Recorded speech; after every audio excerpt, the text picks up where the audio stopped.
even though it looks really rough, this would have taken us forever to build those from scratch. attacks, they're just crispy, man. Oh yeah, look at that. Ship it. I mean, we could have shipped that. Yeah, ship that, right? yeah. Dude, that axe is entirely designer art. Yo, it's better than motherfucking. It's awesome. And you know, like honestly, this is the alpha. It's awesome that we were able to get here so quick. But It's already way better than the alpha. We have a lot of work still to do. As much fun as it is to run around on her doing silly basic attacks. I like just the lower legs not moving at all as the attacks. But that video is what made us believe that in 4 weeks with 5 people we could do that.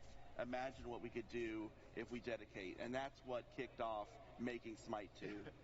The crowd thinks we can release that, but you know, I think that like part of why the speed and the power of UE5 is so important to us is that like it's like there's 130 gods in Smite. Every god is somebody's favorite, like we're saying. There's an Olympian. I don't know if any of y'all know Opwash. The dude, like, I'm not sure if Opwash is going to play Smite 2 until we put Opwash in Smite 2, right? Yeah. And it's like, you know, we can't go from Smite 1 to Smite 2 without being able to move quickly and with the power that UE5 has really provided to us, right? Mm-hmm. Yeah, I mean, I actually I don't think good. up until Oh, I'm looking UE5 fucking really was out, good, we motherfuckers. really could do this. We talked to the community for so long, like, a Smite 2 would be incredibly difficult, incredibly time-consuming, and all that was really true. I look like I own your motherfucking apartment complex, fully pulled bitch. into it. And just the full Shit. complete tool set that was available there, Shit. it really was that eye-opening moment. I tweeted out a picture of when we first imported the asset over of Give me the a order fit base, check, bro. and just turned on lumen lighting, and we're like, this looks this much better. And an artist hasn't even touched the material work here. They haven't done anything to balance the lighting. They haven't done anything else. And we just saw that like it just looked that much better out the gate. And then we saw that we could just get an ability up and running so much faster. It was the eye-opening experience. Like, I think now we can do it, right? And I think that was the moment that you were talking about. Is like now it's possible. And through this process of building it out through the past 11 months, maybe just like. We'll talk a little bit about what you do day to day in a second here, but like, is there like a favorite moment or like an aha thing that happened as we were developing Smite 2? I think it was the Ymir wall. The Ymir wall? Yeah, we had some internal videos. We put together a video, and we had the Ymir wall knock up. We were having a blast with it in playtest, and we were all really excited about it. But the rest of the team working on Smite 1, we showed them the video, and their reaction to seeing that and the messages I got from people internally, like, oh my god, that's so hype. Like, just like the joy that was like, that we could bring there, that moment was really, really, really cool. Yeah, holy shit, Ymir wall looks sick. Tower range is one of the most satisfying things I think that we're doing right now, so that's great. Awesome, so Travis, like, nobody missed it. There's a lot that goes into making a video game. There's so many different departments, there's so many different pieces, and there's so much that's just like feels, you know? Right. It's like, how do you know what feels good? How do we say, like, does this feel like Smite? You know, especially when we're starting from scratch and have to, even the units are different, right? I remember there was a big argument about that in the early days of Smite too. Oh, yeah. So, you know, how do you go through this process of making everything feel great, feel strictly better, right? Yeah, I mean, because again, we know with Smite 2 where we're going, where we're headed, what features we need, what functionality we need. We know we need gods migrated. We know they're going to be better. The great team at Titanforge Games has a lot of experience knowing what that is, right? So daily we will advance those features. We'll add that new functionality, new gods. So the pipeline of where we're going and how we get there is pretty straightforward. We know what we need to do, and the team is executing on it like flawlessly. But daily, I will record, I think we have maybe 4 or 5 different perspectives where we record the play tests that we have daily. And I will watch the gameplay. As I'm playing, I will make a note on the notepad, looking for areas that just didn't feel right to me. For BBC. And it's not a bug. I'm not worried about the bugs, right? The bugs we will find. But it's just something if you never ask, you never know. You know, there's going to be 1,000 little things that just don't quite feel right that I make a note. And every time I make a note, I go back, spend probably about an hour or 2 every single day watching back videos, frame by frame, of the time where I said that just didn't feel right. And when I look at those videos, most of the time it'll be like, okay, that I can justify why what I thought didn't feel right happened. but it doesn't invalidate the feeling that I had in that moment that it didn't feel right. So we will actually look at that and try to find ways to make it so that we resolve the reason why I didn't feel right in that moment. So we might make a design change, or we might change some effects, or we might like do something to make it a lot more clear. The thing I'm smoking is time Oni I'm pack. encountering that experience, it just feels right. So I spend a lot of time doing that. Yeah. Attention to detail every day, watching literally frame by frame playbacks of video. I've seen you actually have two videos side by side of Smite 1 and Smite 2 frame by framing to see like what's different, what's not feeling right. So it's interesting. Yeah. So we actually do have one example that you gave us here. So that's right. I would love everybody in the audience. This is a playtest from maybe 3-4 months ago. So this is a playtest from 1 month ago. Dude, okay, 1 month like, ago. This is how far we've gone in a month. Unreal Engine is probably going to end up supporting AI and AI coding. So if you could just copy the models from Smite 1 to Smite 2. Don't pay attention to the fact that I miss almost every ability. That's not pay important. attention to it. Okay, that's not important. But yeah, it's like there's one big thing. Only thing I'm smoking is the Oni pack, bro. Watch for the thing. Yeah, that watch and stands see. out. Does anything feel weird or off to you in this moment? So, if we can play the clip. Other than me missing everything. Nice. I also didn't go in cooldown.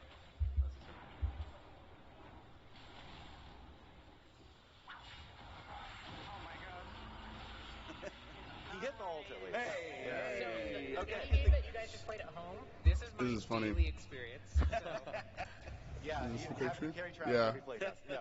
I think I killed Pond there. Yeah, if I remember right. Yeah, there you go. He's actually really good at Bologna. It's just not that it My motherfucking so my world in that championship moment, joint.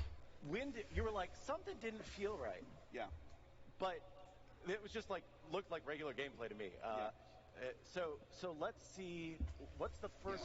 Talk us through here. So during that fight, when I was playing Anubis and I was running from Chalk, I noticed that there felt like there was a delay in the reaction of me getting hit and everything registering on my client.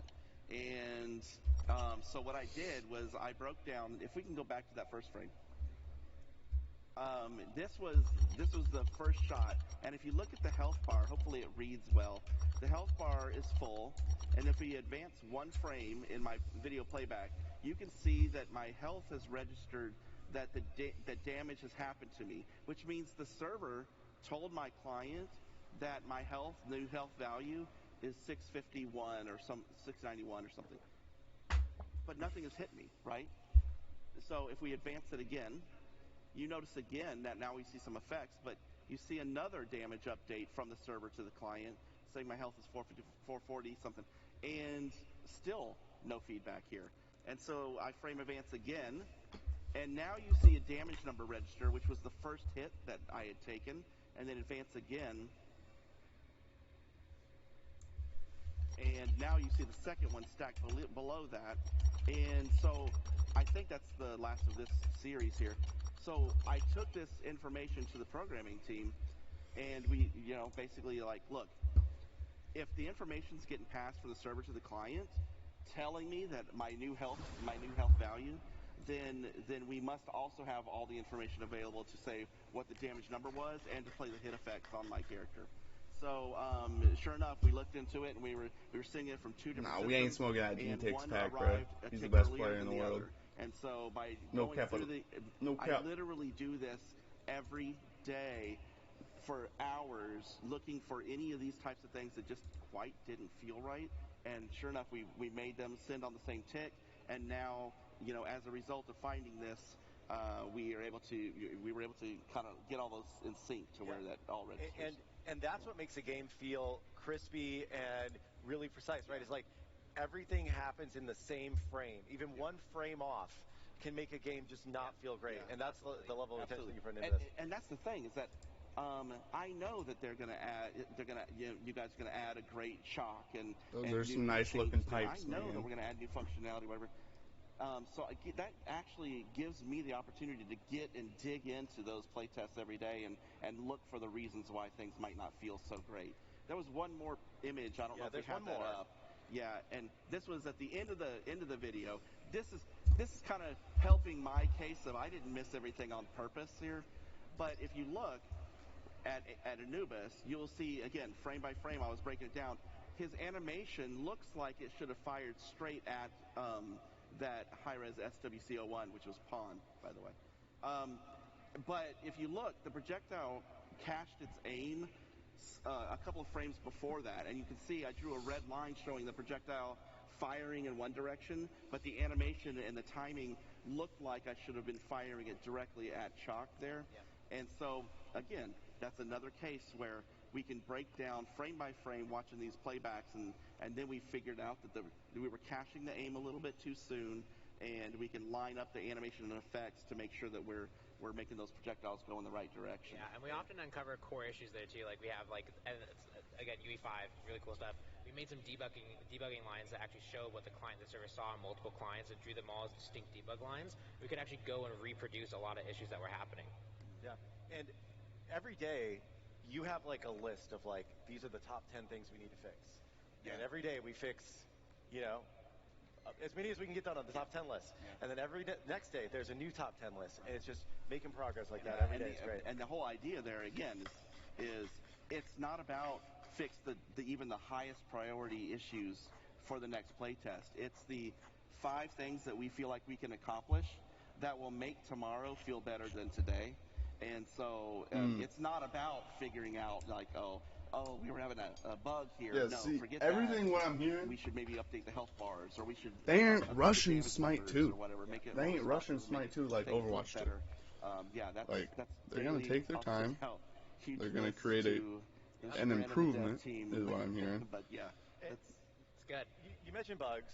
Before releasing the whole game. Some silly bugs happen. I think we have a silly bug clip here. Maybe you can tell us what we're looking at. Yeah, this was a play test. The entire play test, basically, we had Bologna inverting every time she took damage and filling the entire play space.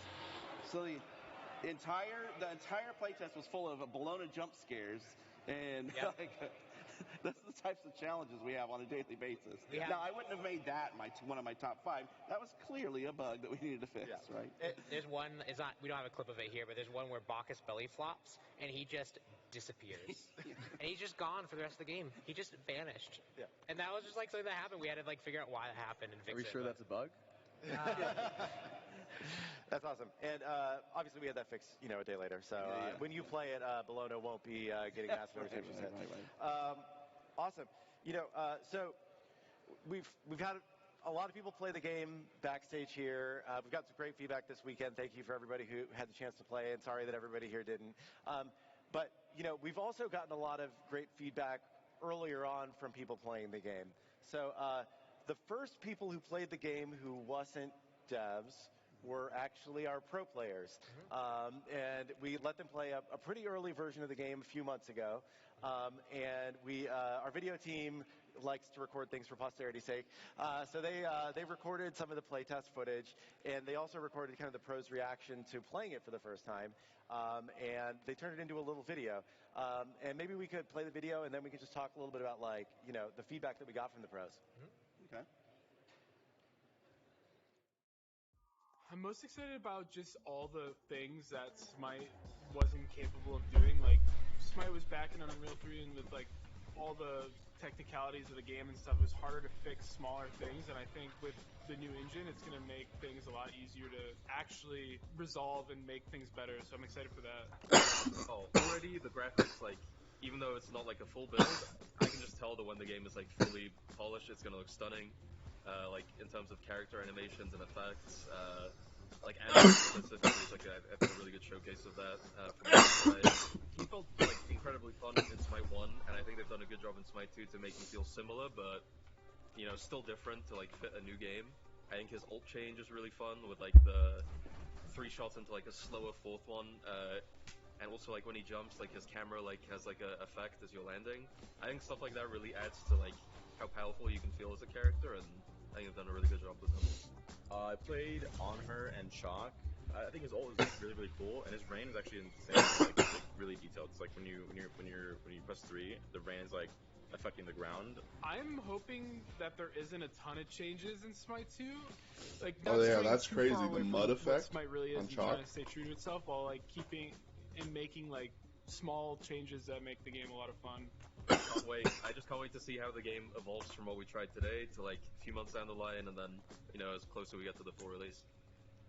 Awesome. That's a dope shirt, From that Mika. first playtest, we That got a lot shit's of really dope. good feedback. We also got a lot of like very critical feedback because pros take the game really seriously. They notice a lot of the things, and what were some of the feedback pieces we got? How did that help evolve the game?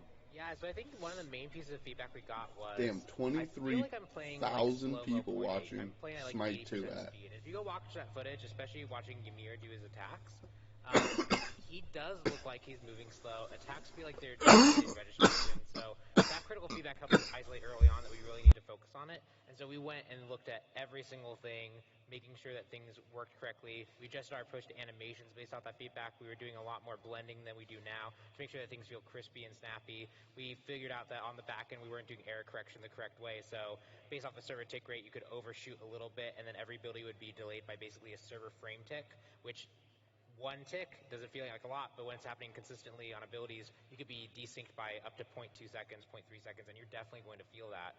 So that critical feedback really early on let us really refine our approach, and we embraced it, and we're really thankful for the pros who played that day, being critical, being honest about what they experienced, saying that it didn't feel right yet, and that gave us the push to really make sure that we refined it to the best it could be. Awesome. Now, Max, I'm sorry, I've kind of left you out of the discussion so far. That's all good. But I love you. You're my favorite. As I should be. Yes.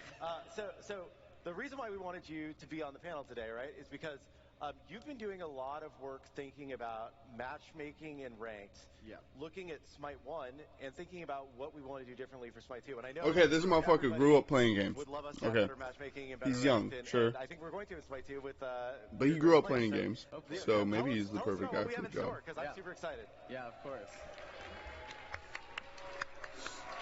Yeah. There we go. That's appropriate. Awesome. Yeah. No. I like to refer to matchmaking as the most important game mechanic that is out of the game, because it's so core to shaping a player's experience with the game, because it's matching you up against other people. And the kind of leading question here is, why does matchmaking need changes? When we talk to people about like if they've had a negative experience with Smite, the most common top answer they give us is matchmaking. And the reason why they say matchmaking could be a whole bunch of different things that we've come to understand over the past few years. But going into Smite 2, we have a chance to use our better systems that we'll have in place to address a lot of issues. And that's kind of the first point that I want to touch on, which is that we get to modernize our systems. When I'll say about a year ago now is when kind of the team that I'm on decided that improving matchmaking would be our primary goal. And we had all these ideas when looking at our current system about how we could do that, how we could make like concrete improvements. And we would develop it, we would test it, we would put it into the live matchmaking service, and like 30 minutes later, it would like crash on us. And games would stop firing, and we'd have to revert everything really quickly, and we'd be like, oh my god, we can't do this. And we kept kind of fighting this Damn, battle over it's and over these again. motherfuckers. Here's the improvements. So we what's want to make, crashing your and ranked the system game? just was not set up to It was handle him. So the decision was made. Okay, to, I'm instead of gesturing. putting in I all am that time and gesturing with a effort knife, on but that getting is just some because I bits and want to pieces get we the could, feel of just this focus on knife. making Smite It is 2 not a making threat. He is strictly a better. very good guy. And the shirt. He is very stylish as well. Yeah, so part of that is that with these new systems, we'll be able to be a lot more flexible and make changes on the fly. Day one. But yeah, everything he's saying makes a whole lot of fucking sense. With modern technology comes modern solutions. And thank you. Motherfucking. Gathering I'm sure it's that pretty data, hard to fucking making sure make that, shit if we are it's gonna working on crash your game and part of that all is of a also going sudden. to be this So. MOBA-specific approach. And this is, to give some context to you guys, almost every matchmaking skill rating algorithm that's used for team-based video games started on shooters. And the thing about shooters is that everyone loads into the game kind of playing the same game. You need the same skills, you have access generally to the same guns, but MOBAs are different. MOBAs, you start with a different role, a different god, and that requires different skill sets, and players have these kind of varied skill sets where one player, like in the example that you can see here, maybe their overall rank is platinum, so like slightly above average, but if you look at their specific roles, they have some that they're better at and some that they're worse at. And why this is really important Yeah, is that makes a whole lot of when sense. making matches, Rather you than ran just into the being situation where platinum. you'd have two teams, and it looked like they were the same equally matched team, but on one side, they had a really cohesive team. The team, they could fill out the roles really well, but on the other team, maybe all of them could only play jungle. And they couldn't fill out the other roles, and this game was unintentionally really unbalanced. That makes a whole lot of sense. So the matchmaking is going to turn but now when we into system against some match data, we go, hey, role-based look, this is actually matchmaking. not a good match to make. And in Smite 2, we'll be able to use our new systems to do this exact And it makes sense why you can't do that in Smite 1 because fucking role queue wasn't a thing for a long time. Like, constantly moving through other things. it wasn't. You couldn't do that. So it was a thing added on after the fact. Kind of fun versus skill balance. A fun match isn't Because necessarily the original Smite was just 5 people loading into a lobby, and you guys decide who plays what. Game fun for our players, and we're taking all. Which is crazy. You would just call it and finally, mid. How do you handle a casual match versus a ranked match? And yeah, and whoever called it first. Some of our plans for got ranked it. in Smite 2. It's a plan that generally we're really the thing. excited about. We get a chance with Smite 2 to build from the ground up again, and doing that, we have 10 years of experience and learning from Smite 1.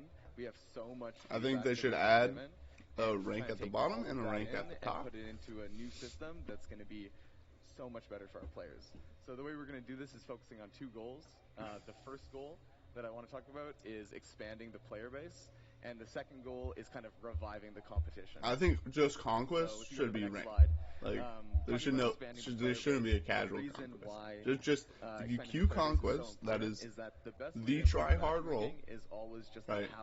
That is the competitive role. It's kind of the not even try-hard. You don't have to try hard. To make better games but and have more data you have to try to win.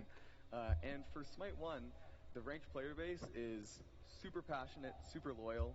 But I guess then it would take away from troll fucking like warrior jungles and shit. As a stats guy, I will pull one out here. Out of all Smite players that ever played the game, only 5% have ever even tried a ranked match of any mode. So 1 in 20 players only. Dead ass? You know, although some people don't want to necessarily play in the ranked environment, we think that we can make no wonder casual games are better. To like, not even joking. No wonder casual games are better because the ranked player base is probably just all these fucking egomaniacs who are like, I'm the best at the fucking game. I'm Masters 4 years in a row. Yeah, 2,000 people are playing ranked, bro. 2,000 people are playing in the OCE, you know? Like, shut the fuck up. You're dog. You play 4 characters. And if they fall out of meta, you're ass until you learn the fucking 4 characters that are OP again. That's average ranked player, bro. But make sure if the player is new to the rank system, like I've tried it, but it's like grinding that shit is exhausting because people on there they're the most toxic people in the game. Whereas like casual Smite, I troll and we win games. Like casual Smite's fun. Right now, when you enter into the ranked mode, you start right at 1500 MMR, which is what is the average MMR. And this creates kind of a problem for 2 reasons. The first one is that new players have to play against these kind of 200-300 games played, and we say you're average players, and they get their butts handed to them. And then also, these 200-300 players have to get new players in their game, and they're not having a good time because this player doesn't know how to play ranked. So that's kind of a middle-out system, and we want to switch from that to something that's more akin to an upwards progression system. So this means that if you're can we just do this in Smite 1 though? I ain't gonna lie.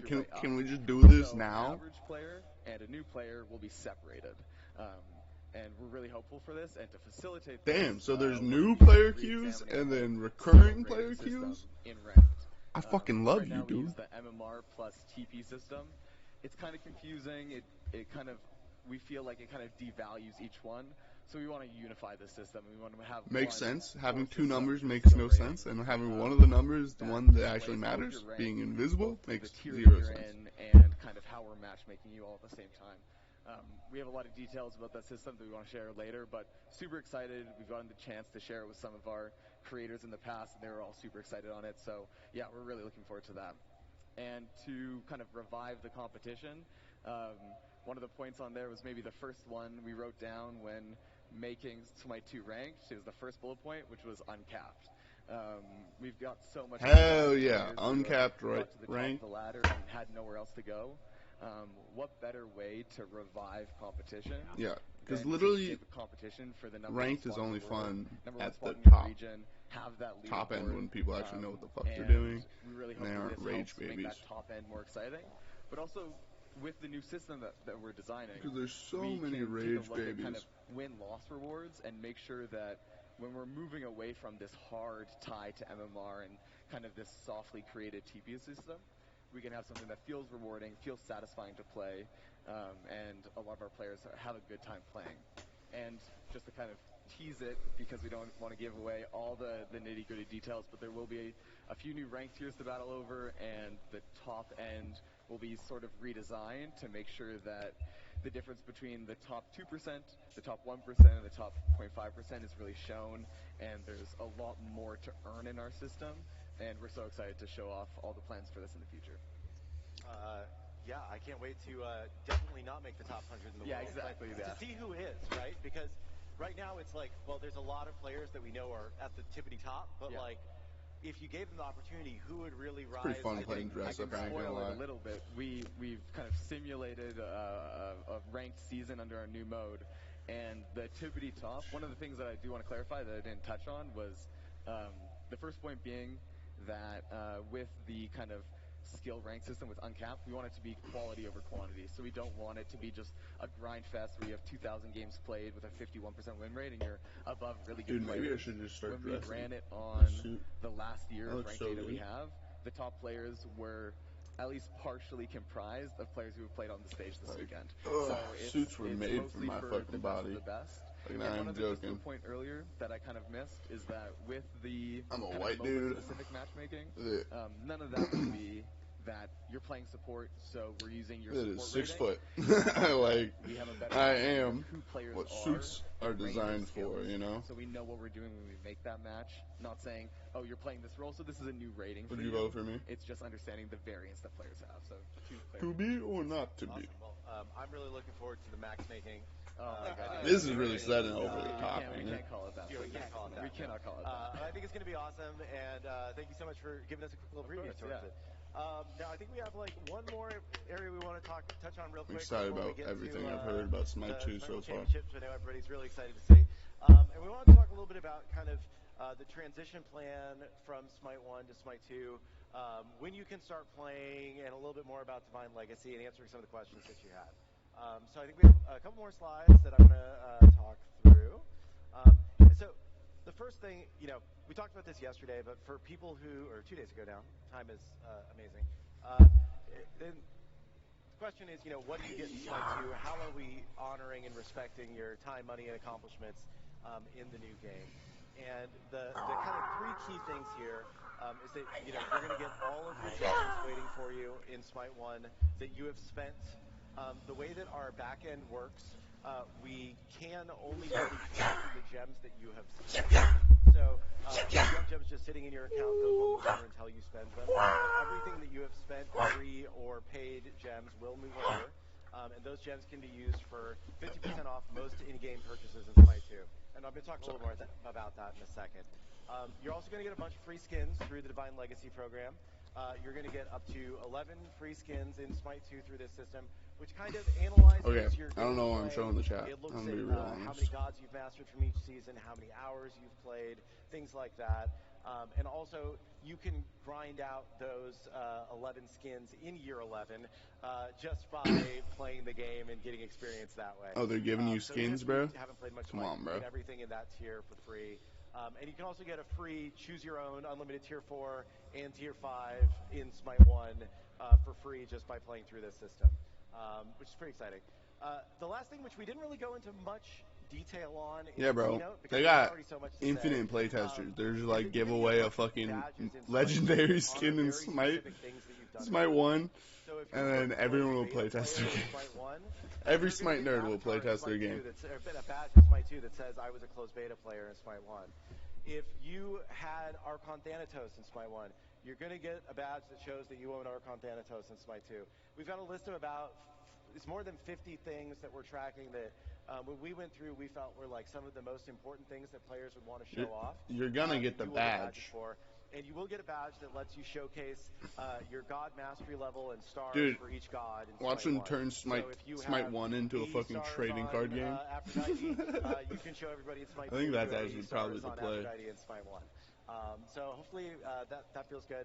And I know there were a lot of questions that came up about the systems over the past few days. So Like, we tried to answer obviously a couple it'll of the be most sad commonly to asked shut down questions here on this next Smite slide. 1, One but of them was, how did you choose the Divine Legacy skins? you do need to consolidate the player base for for Smite 2 eventually. Skins per character. Which I think they give We were the like, year okay, well, we're just gonna 2026, pick the most equipped 2027, skins per god that which we're makes gonna be sense. moving over towards You the know, beginning. let the And we game wanted be to prioritize fully porting fleshed over out. skins that we knew people liked. Don't pull an The Overwatch question's been asked, why not where just port over 3 all years of the tier later 5s? the motherfuckers are Because, like, you know, those are the most was prestigious it a skins. good idea to go And from really, those 6v6 skins have to a ton of 5v5? custom And like their patterns whole to community make being them super function. divided on it. It's You know, like, we bro, kind of said in the keynote that it takes about 8-person weeks to 2-person months like to Smite port 2 will over either a normal skin from Smite 1 to Smite be 2 great for Smite or effects and whatnot. And porting a tier 5 skin fucking would take kill it if many, they don't many times more hold up than to their that. promises. And in particular, it would take a lot of programming time to port each one because they work very differently. I feel Overwatch would be Currently, our dead if it belief is wasn't that fucking it would Blizzard, be you better know? to have those programmers working on making Smite 2's core gameplay feel more amazing. But, you know, we're always listening to the community, so I just want to let you know that's kind of the answer to that question.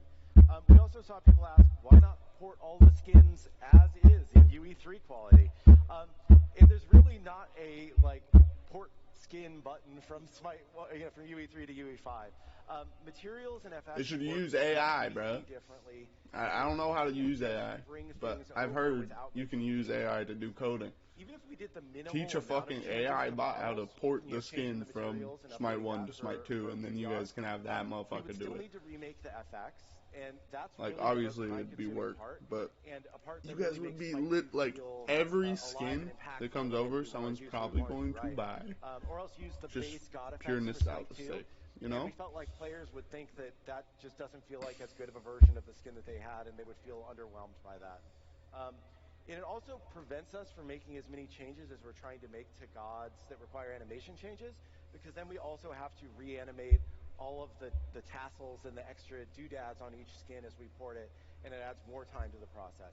So we're opened up. And then you could have, like, changes that way. Archon Thanatos in Smite 2. The last big And that'd be question that hype. we've seen come up is, we said that most things are 50% off. I think the kind of default expectation is we're trying to be weaselly, and there's really not a lot of stuff that's going to be 50% off.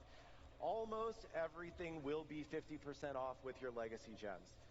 The one thing that we're pretty sure right now won't be discounted with legacy gems would be any kind of crossover content, just because of the way that those business deals work and the way that Yeah, they makes want to sense, share in the 'cause revenue those- of selling the skins.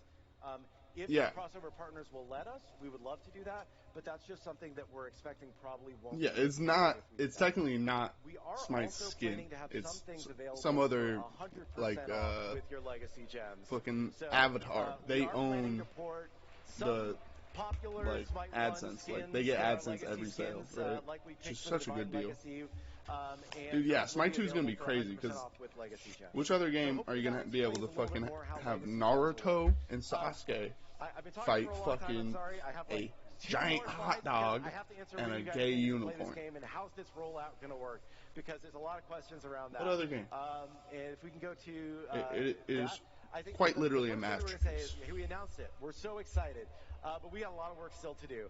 So over the next few weeks, up until spring, we're going to be releasing kind of a new video, a new blog post, and we're going to be talking a lot more about, like, features and things that we're doing in Smite 2.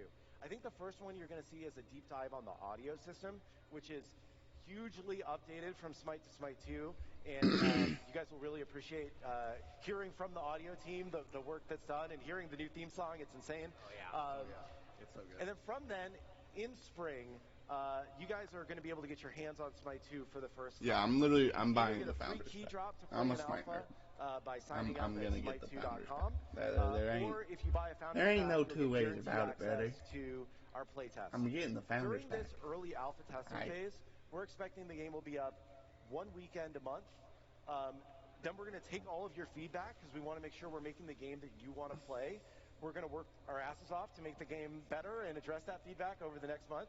And then we'll do another playtest weekend, and we'll see what you guys think. And we want to keep evolving this game with your feedback to make it as amazing as we know it can be. And then from there, we'll go into a 24/7 kind of beta phase where we're targeting somewhere around 25, a little over 25, 30 gods when we enter that phase. And we'll kind of debut our second all-new god that we've been telling you about. And from there, we want to grow the roster pretty rapidly.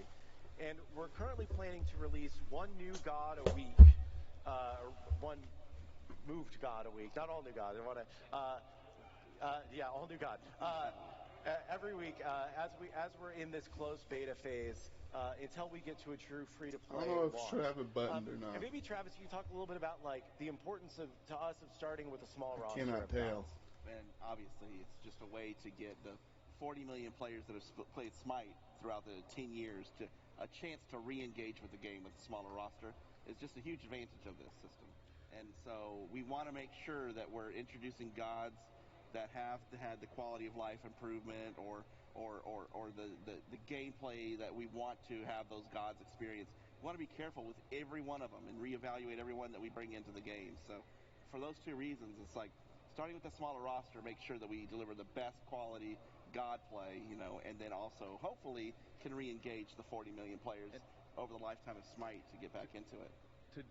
I don't know how to make it so the point. background doesn't It's reset. also really exciting for players who have never played Smite before, because one of the things that we see I'm definitely not with gonna new players fucking coming spend into the money game on is one that of these it's a little motherfuckers overwhelming that to figure out come to my your chat. niche, figure out which specific god speaks to Hey, you, you and wanna the smaller roster wanna is like upgrade perfect your for that.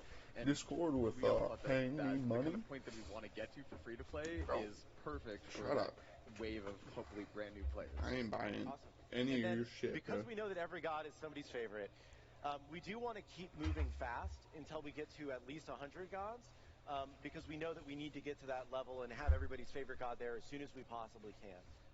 And we want to hear from you, like, what are your favorite gods? What do you want us to be making? Like, There's a meeting we had where we were all sitting there, and you'd also compiled a list of a whole bunch of people you talked to about how they ranked it, and that meeting was passionate. Here's my Everyone idea has a for different Sun perspective Wukong. of what god they really think defines Smite, and that's what Make it so Jingu Bang definitely can change size. We're listening. Maybe we can And make it so that at the very spoil a end little of bit and Jingu say Bang, it does the like next god is Fenrir. 25% more damage, 15% more damage to everybody. No, right? It's actually true. Though. Okay, well, And then make it so that it can go like super long. Awesome here. Yeah. That should We've be covered dope. a lot today. Thank you guys so much for being up here. I think we have one more little. But like maybe teaser for like the everybody longer out it there in is, the audience. the less damage it does. How many of you That remember makes sense to me. An old skin So that you got for playing it's Smite like a 1 higher closed skill beta? cap for Sun Wukong. Yeah. Can we see that skin in Smite 1? Just And then change his take a 2. quick His look. 2's boring. So this is you know? Demon Emir. Like, you don't need Sun Wukong He's 2. maybe a little old, a little outdated, and we thought, man, what would we do if we could build a skin for Smite 2 from the ground up, no restrictions whatsoever, taking full advantage of UE5? Let's see what Cacodemon Emir looks like. Yeah, so in this UE5. is what's going to change. Oh. Oh my god. We're so excited. Dude, look at the staff. Oh my god, that's grotesque, bro. In the keynote, That's literally grotesque. everything with this new foundation that we have to work from. Like, Look at, does he have intestines for his beard? Is amazing. I love the people that I work with every day. Is that intestines in his beard, pussy? I love Smite. There's so much more that we can do with the foundation that we built for Smite 2. And what we've been showing this weekend is really like Dude, the starting what keeps point. tripping me Like, out, you this think dude back sounds where like Smite Bart. 1 was 10 years ago with the broccoli trees. Look, and I don't you know, I don't all know, of bro. the differences then, like, I'm so excited to see where we can take Smite 2 with this new tech, with this new foundation, and I'm so excited for you all to hopefully be there with us and play the I'm next gonna be generation there. of Smite. I'm gonna So be thank you all there. so much for listening. Hopefully you enjoyed hearing a little bit more about the making of Smite 2, and yeah, we're so excited for the Smite My World Championship. motherfucking blade. Root for the totems. I will Have a be great there. day. Thank you all so much.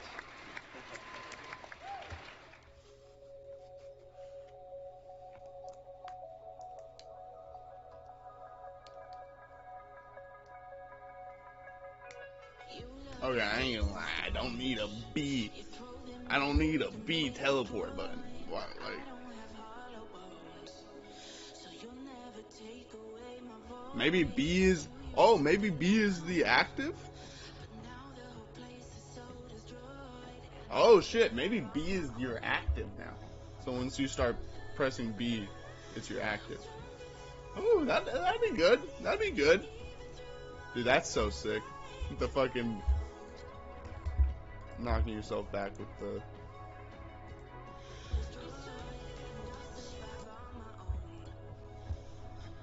Your mirror wall is sick. I love it. So if you walk into your mirror wall, it knocks you back. Mobile Ymir, crazy.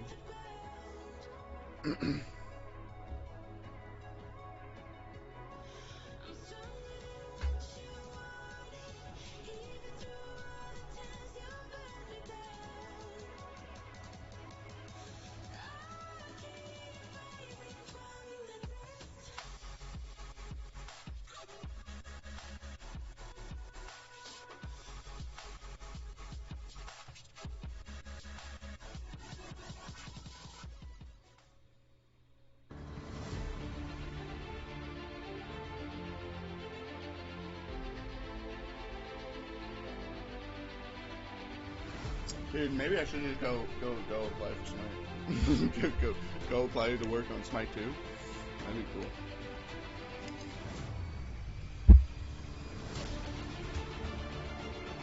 Oh, damn.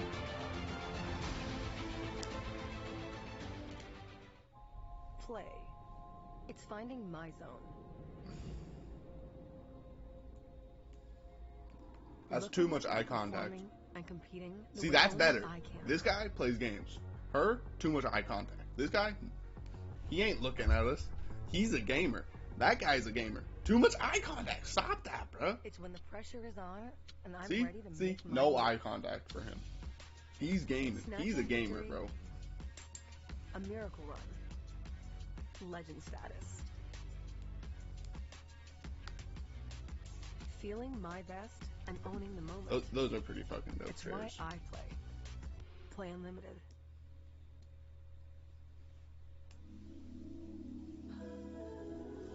Pretty dope chair.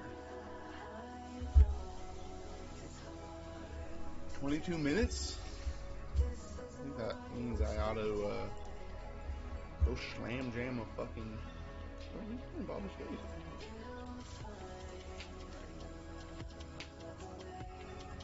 No, I don't want to play Baldur's Gate. In a party in the wilderness. Dude, I'm glad. That motherfucker.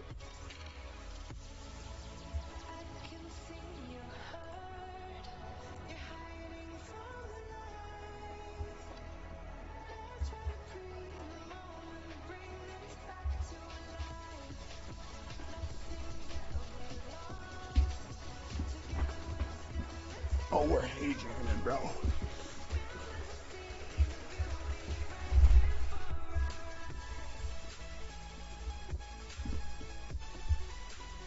Oh, yeah, we're getting that. Oh, yeah.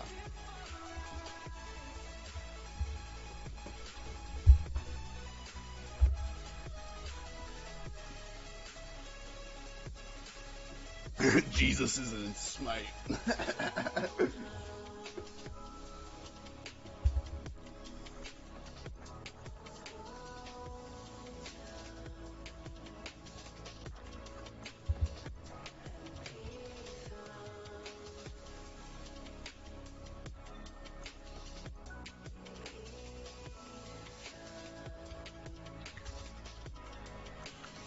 Woo!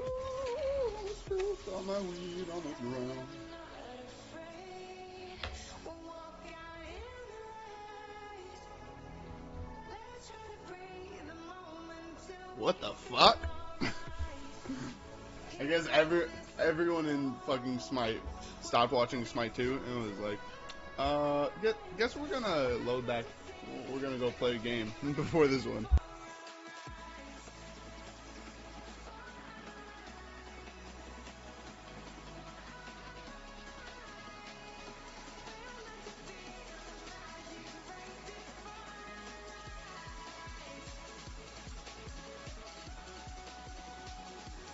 I completely forgot to turn off the camera there. Whoops.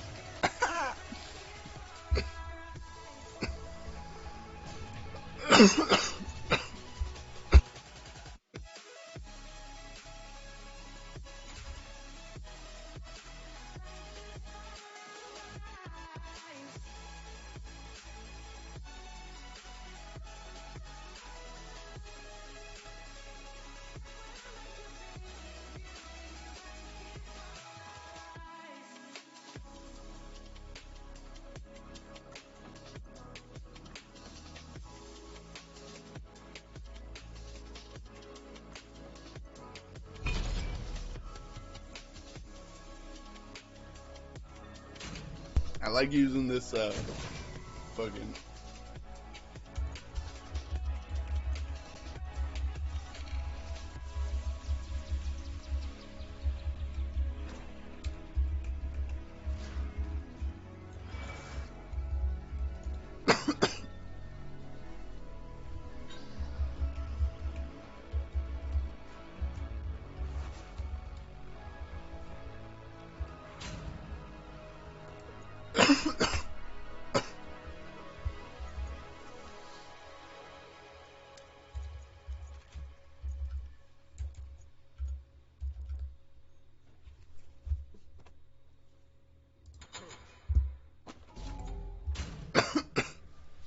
I think it'll probably be Thoth.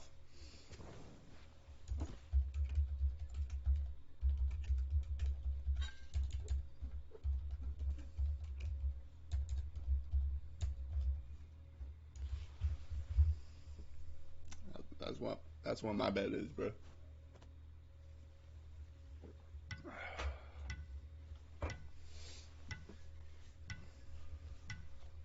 I don't see them first picking guild. Maybe a man.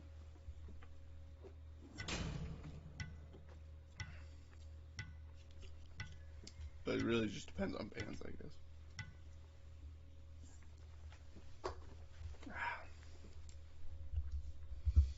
Alright.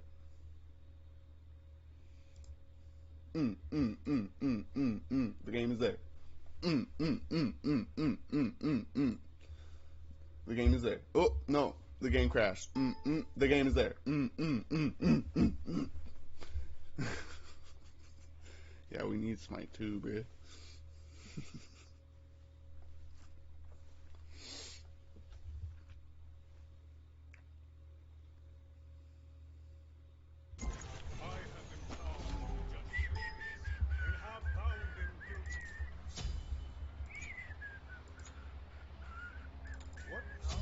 I'm gonna go this one just because I don't want to build stacks.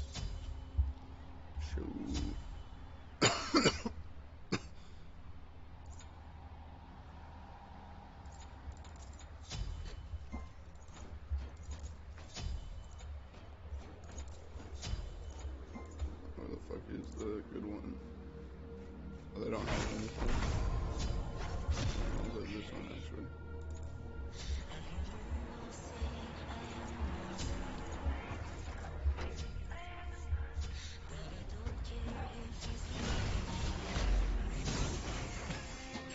I don't care.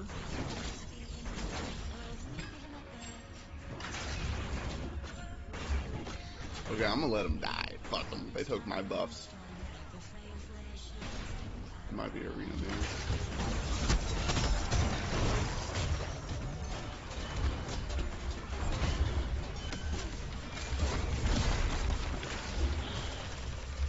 Welcome, bitch.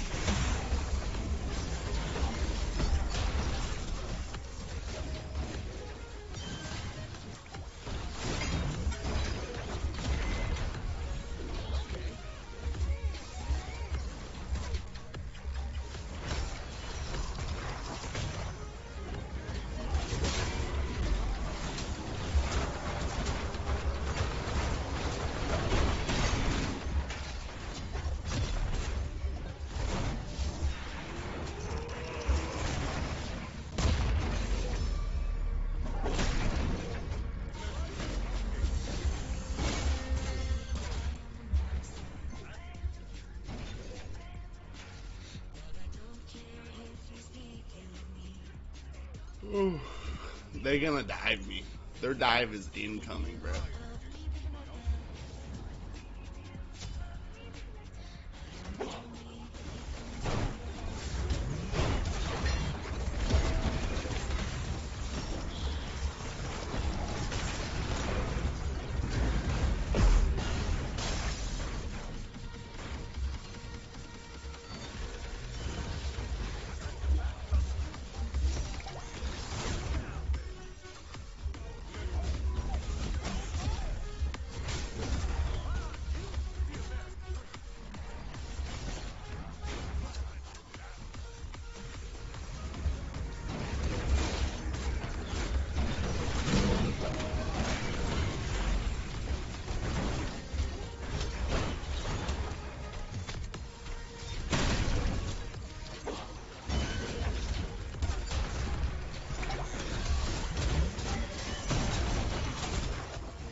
We stand behind pillars. Bit out of position there. Probably should have beats. Ran away. I probably should have, but definitely should have. Beats then ran away.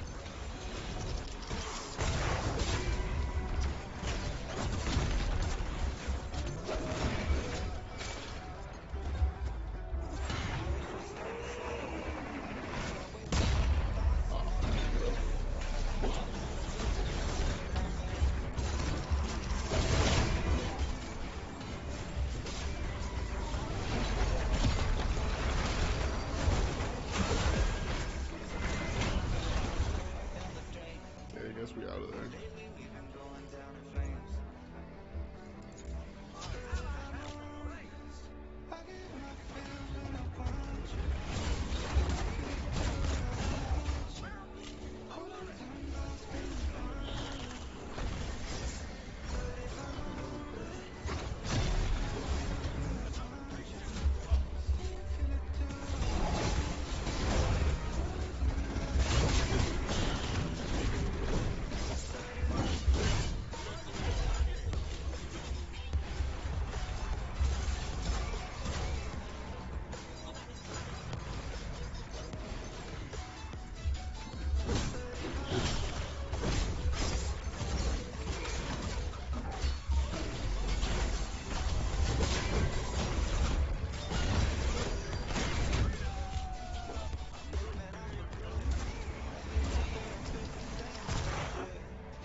Devon.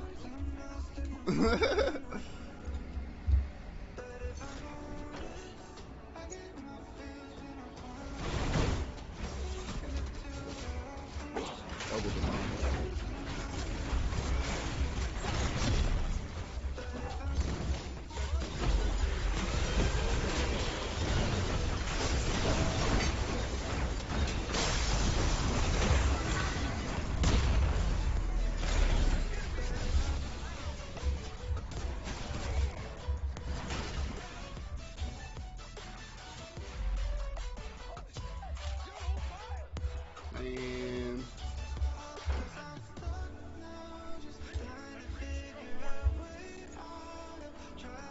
shard, I guess.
very much cooldown in this build.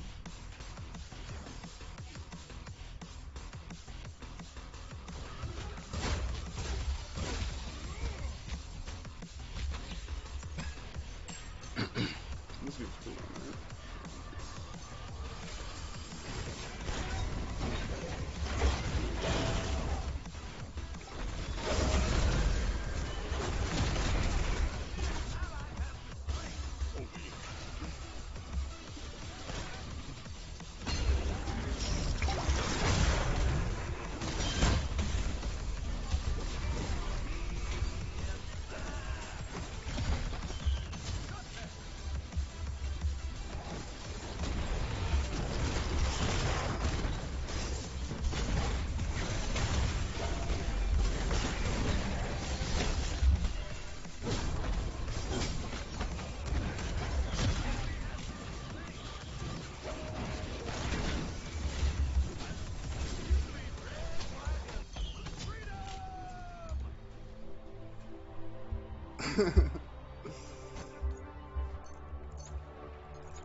Knocked up my fucking dash. That was actually a sick knockup by him.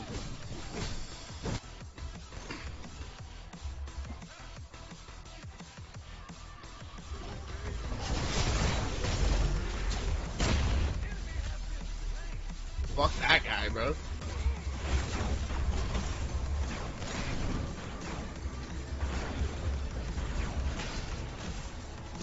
Unfortunately, got that good shit.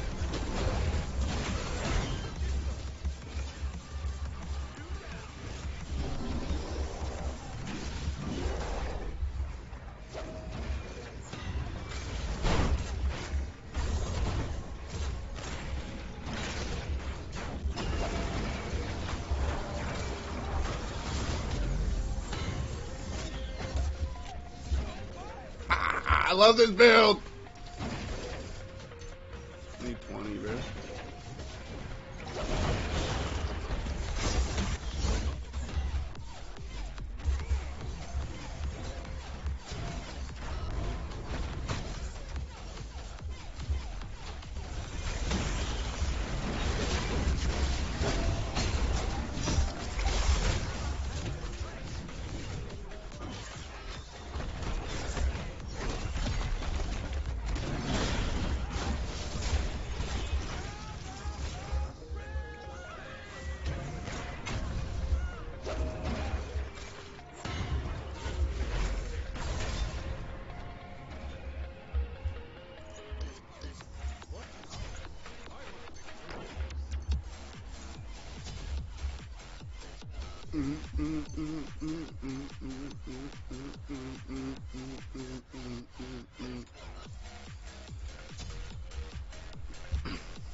You ain't playing around all time. You ain't playing.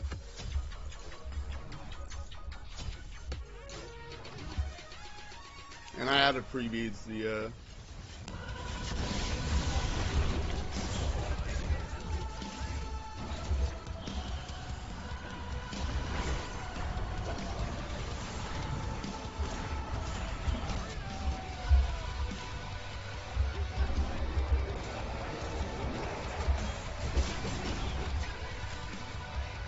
yeah, this build fucking slams.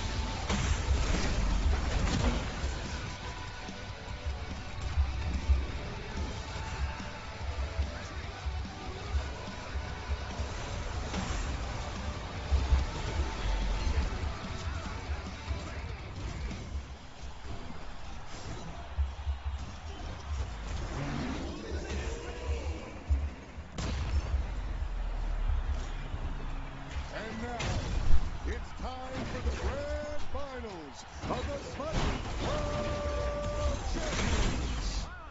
Introducing your teams. Finals is starting. Dragons.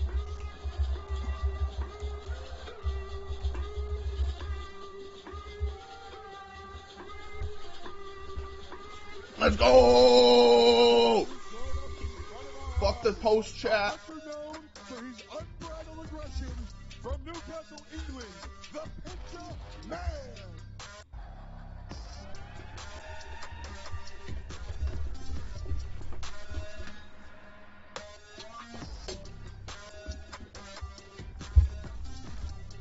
Let's go!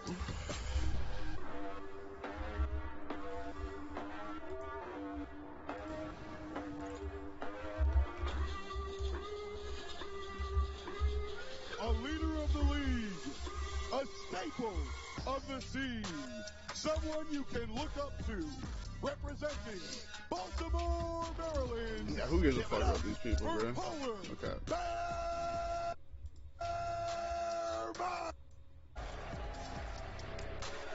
This would be more hype than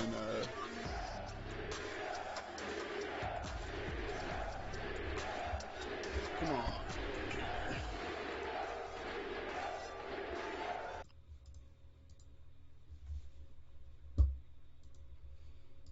Let's go.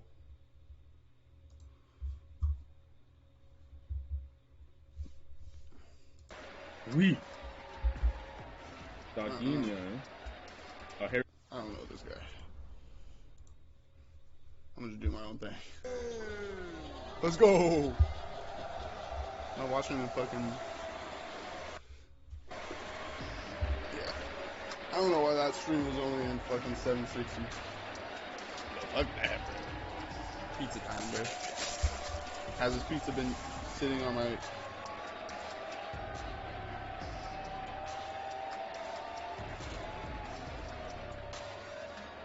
With Smite in his blood, he is the wind in this team's sails. The king of Stir, Ladbroke!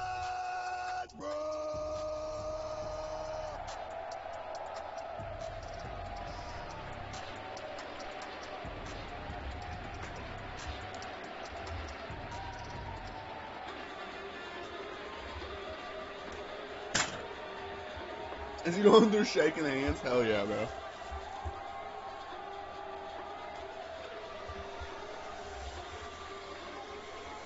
A man of the people, a winner in every sense of the word, hailing from the country of Georgia, put it together. Jadanika. He's gonna be the one carrying this game.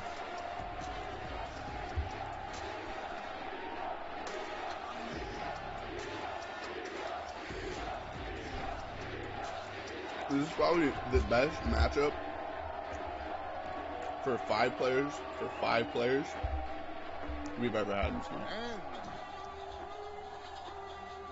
with a heart as big as his playbook and the experience to match, hailing from Cairo, Egypt, Cherio. Are they doing PBM last, or did they already do PBM?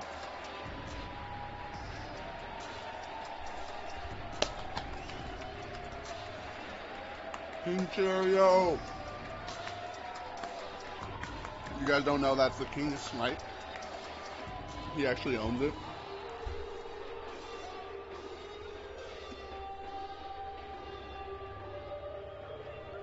One more time, welcome to the stage, the J Dragons!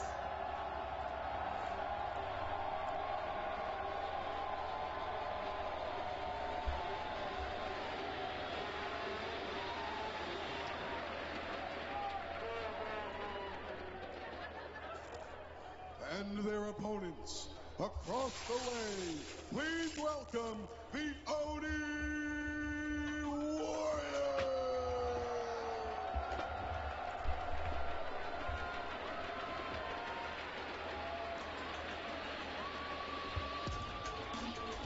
The hardest working hunter in Smite, finally making his way to the final stage, all the way from Lima, Peru, Netrio! Let's go!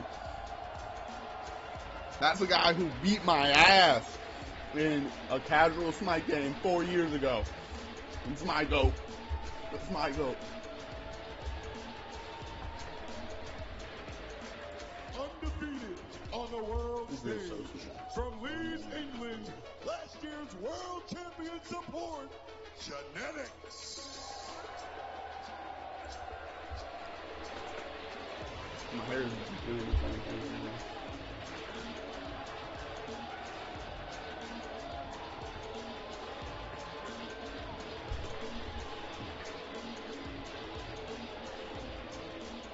They promised us greatness, and boy, he's The delivered. map will be over there, though. The future of the mid lane, and the future is now. Say hello to King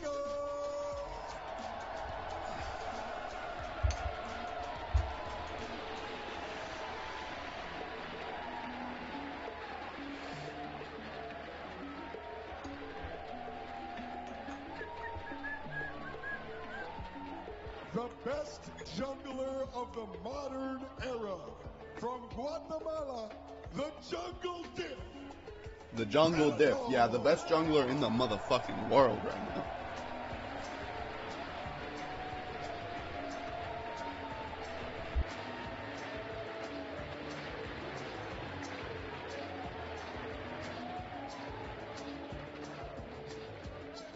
Unrelenting and unstoppable. He is not trolling. S-O-T!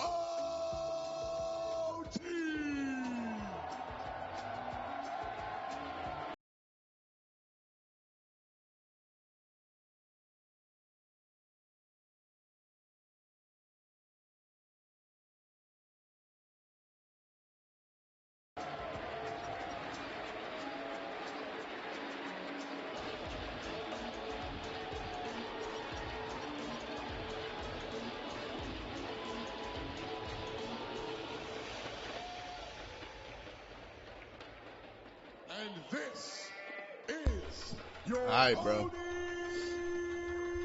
Warriors!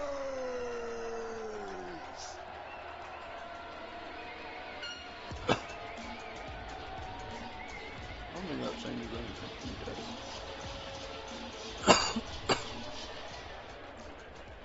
And just as thousands of Smite fans have descended to Arlington, Texas, our eyes now turn to the final, the pinnacle, the greatest game of Smite that will be played this year, and it's the J Dragons and the Oni Warriors. Okay, who fit will check. play a best of 5 Dolson separate looking like a these two teams motherfucking from lifting the lumberjack. hammer on that You know stage. he'd My name let is Dolson. he'd To split join the me, wood the of rest most of the the people in the crowd there. You know the fuck I and mean. Hazer. A long Myth, weekend, fellas, some long same days. suit. Friday, Gotta respect it. Saturday, He we ain't got there for here, the fucking and dress. we have He there whittled it about the down fucking Smite. He to about two. the business. Two teams coming into this set on a 3-game win streak, Hazer. Yeah, and it's not the top 2 seeds, first and Big Daddy second seeds Paul knocked with the out fucking already. The third three and fourth seeds will battle Gotta out. say, Both teams best dressed. they had Best expectations dressed waiting fucker upon on them, the and I feel fucking like they've cast. already exceeded what a lot of Maybe people thought they ever. could do. Yeah, Maybe both ever. teams have Maybe reached ever. those heights that we expected out of them, that we hadn't really seen the entire rest of Bobby, the year.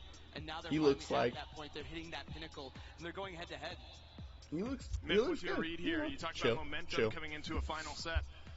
I mean, got to be the team that hasn't dropped a game all weekend long, right? Someone needs to fix Hazer's. Could be, but it's also the team that has the Hazer crowd needs to at their fix his back. posture. It's a 6v6, It's really including fucking coaches up on the his stage. shit. It feels like the J Dragons just have an army Because if you behind don't, them with the fans you like here. sit like this. There's a lot suit of looks all comparisons, apples to apples. Fans to fans might be a worthwhile comparison later on in the day as well when these teams Best are needing dressed energy. today. We will start over in the duo lane. It's probably An me. exciting matchup Probably here, me. guys, because you who look at dresses up for Smite World Netrioid Championship? versus Vaporish Coast. Coast no stranger to playing aggressive and trying to find 1v1s. Netrioid has played that way in the past as well, but what do you look at here in the duo lane inbound? I think I look at Netroid. I think Netroid Feels has so powerful in the supremely, suit, though. like, almost reinvented himself for this tournament. I He's willing think to the play suit those makes me early game crazy gods, enough willing to talk to dominate. myself We've for been seeing fucking him 8 build hours. consistent crit, which is something we want to see, and he's been Jesus. dominating in So those this team is what fights. solo streaming Perfect is. positioning, Just talking to perfect yourself. follow-up, and always where he needs to be.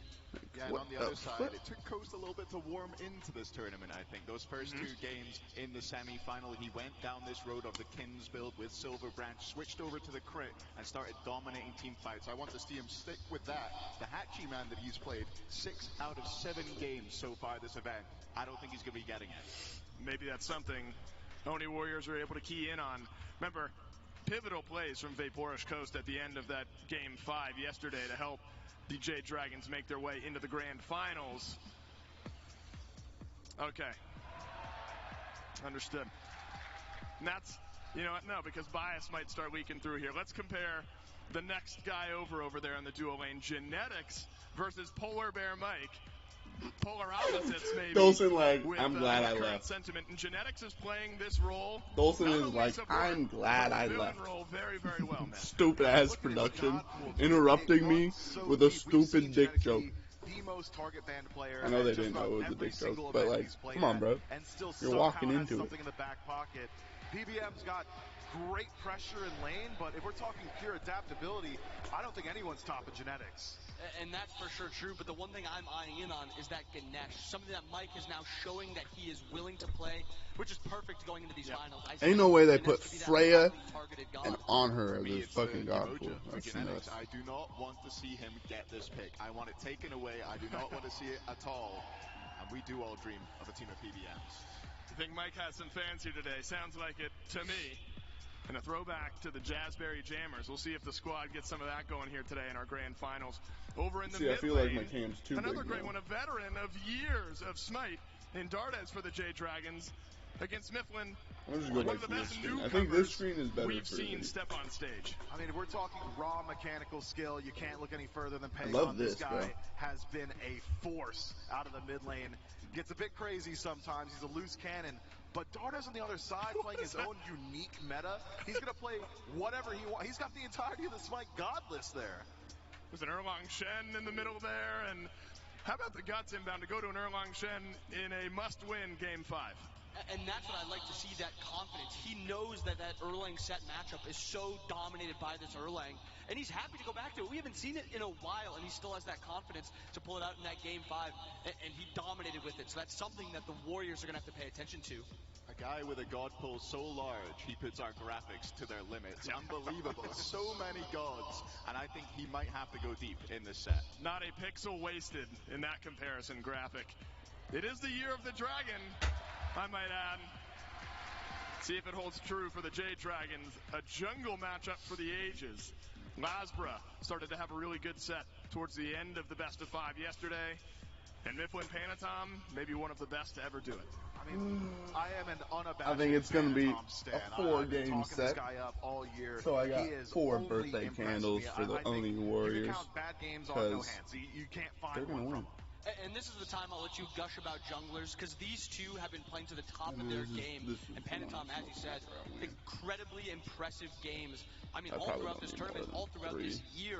And he has this kind of eclectic god pool is what he wants to play also. He'll play that Athena just to be able to flex it somewhere else. So he's not just stuck on those more hard carry assassins. Yeah, I feel like both of these guys have evolved into role players, right? They're both able to play many different styles and provide whatever the team comp that they're in needs. You ready for this one here, fellas? Let's look over at the solo lane. We've got SOT and Nika going toe-to-toe. Jeez. This is literally one of the craziest, like most competitive solo lanes we have ever seen. And I'll let the crowd speak for itself here for a moment. Nika might just take the cake, but solo trail is so good. I think that is going to be important here today. Energy and support. It really turned that set around yesterday. A lot of it started around Totem, and Nika, he fueled into it. He played into it. There's got to be additional pressure on these solo laners to control Totem just on to keep Nika. the crowd on their side. I mean, I've not heard cheering like that in a very long time. No way! They'll fight over it. Oh, come on now. He's got to breathe. Yeah! He gets through the it. rest of us. Inbound. What do you see over in the solo lane? I mean, I'll double down on that Totem sentiment. Oni homie. Osiris' Ballonas, they are going to want to play. Oni homies for the win, baby. Just helping your team out. They got it. Crowd behind you cheering for these totems, and it means a lot when we get to these emotional finals. I knew they'd You're get here, playing man. with everything in you, with everything behind you, and it's an emotional game. Yeah, I really wasn't expecting fucking something you don't deal with for the the rest of the Perryman to year. be And beat. then Not gonna lie. Not gonna lie. That was a crazy upset. Oh, Kelly and Nika are up there. Kelly about to look fucking... I'm judging by what I'm hearing that a couple of our players have joined Kelly over on the stage. Miff, I want to talk about normally the second game is the most like important, of course, NPCs in back best of there, five. waiting I actually think for it you to might get be through the game dialogue, one, you and know? I might agree with you here in this About set, time. Miff. Do you think these two teams very momentum based? I mean, not even just these two teams. When you have a best of five matchup, when the stakes are this high, setting the tone, setting the pace, letting the enemy team know this is exactly how things are going to go down is so important. The Jade Dragons always been a momentum-based team. Important for the Oni Warriors to stop them there, but I think the Warriors equally so capable of running with that wind in their sails. We'll talk a bit more about this matchup here in just a moment. Player mentality, player energy, so important in moments, in games, in sets like this. Kelly standing by on stage with a couple of our players prior to the grand finals. Thank you so much, Dolson. Everyone, please welcome to the stage Netrioid and Nika.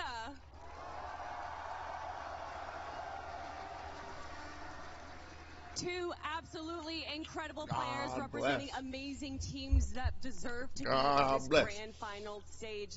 Netrioid, an undefeated record so far. What is it that separates your team from the rest?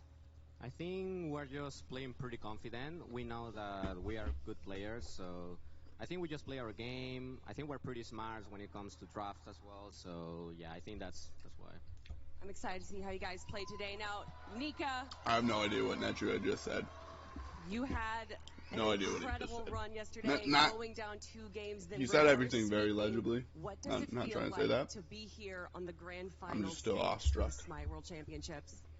It's my first time in the finals. It's the same for a few of the other boys, and we just can't wait. It's a new experience, and you know, it's a pleasure to be here in front of all of you, and I just can't wait to play.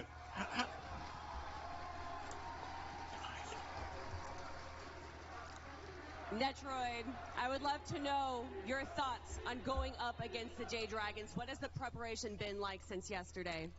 I mean, it's kind of hard to say about the preparation without leaking something, but all I want to say is that they are great players, great people. I think I have a lot of respect for all of them, especially for Coast. I'm really happy for him. He's playing on the finals, so yeah, may the best team win. Yeah, that's 2 FCC players, or former FCC you saw players. how dominant Oni Warriors was. What exactly have you I'm pretty sure they played in the to SEC, prepare so that's awesome. mentally and for the game? Likewise, you know, everything Royd said, like I echo it back to them. We have a lot of respect for them as well, and prep-wise, I think we're just going to go in and do a lot of what we've been doing, and you know, stuff that we're confident in, and yeah, just give it our best, and good luck to them as well. Well, to have you both here on stage in front of all these incredible people in the audience and to the tens of thousands watching at home, is there anything that you would like to say before getting into game to your fans watching? You guys have been a great audience, honestly, and I think we all know that whatever happens today, I think we're going with a happy ending, right? So. Netrioid. Nika, same question to you. Anything that you would like to say before getting into game? Yeah, just thank you to the fans for the great support and everyone watching as well. It's been my favorite Worlds I've been at, and yeah, let's just put on a show. And one final question before I let you guys sit down. Is there anything that you would like to say to your opponents? Not really. I mean, let's play some good Smite. Let's give the audience some good games, and yeah, let's do it. Nika, same for you. Yeah, I mean, let's just have the best set we could possibly have, and best of luck. I love to hear it, gentlemen. Shake hands. Good luck, guys, and we're heading back to the desk. Netroid said, "Nah, come in here, like boy." Positivity overload. Every time Nika's been on stage for an interview, you get moved to tears. That's right. Only homies gonna have him in the fucking death hole, bro. They gonna grasp on fucking dragon, ain't gonna be able to motherfucking breathe. Reverse sweep yesterday, and Hazer, I don't want it to get missed here. The only Warriors, maybe less talked about, but it's only because of how clean and how dominant they've been. The big dramatic headlines are the Dragons reverse sweep. The quieter headlines, but should still be a headline, is just how scary and just how clean this Oni Warriors team has been. Absolutely. I mean, they've proved how much they've done over the break, how much practice they've put in, and how much they've learned. They lost to the Atlantis Leviathans in the tournament coming into this World Championship, and then they go and sweep them 3-0. Absolutely. I'm wearing a suit. And the Warriors have just looked fantastic. Ain't nobody watching. Well, I shouldn't say nobody. We've seen so little. One person is watching. I love you. They've just been dominant across I love you, the one person. Ladies, gentlemen, You're Smite great. fans everywhere, it is time. But I'm trying out the suit as a gimmick so people will click on my channel.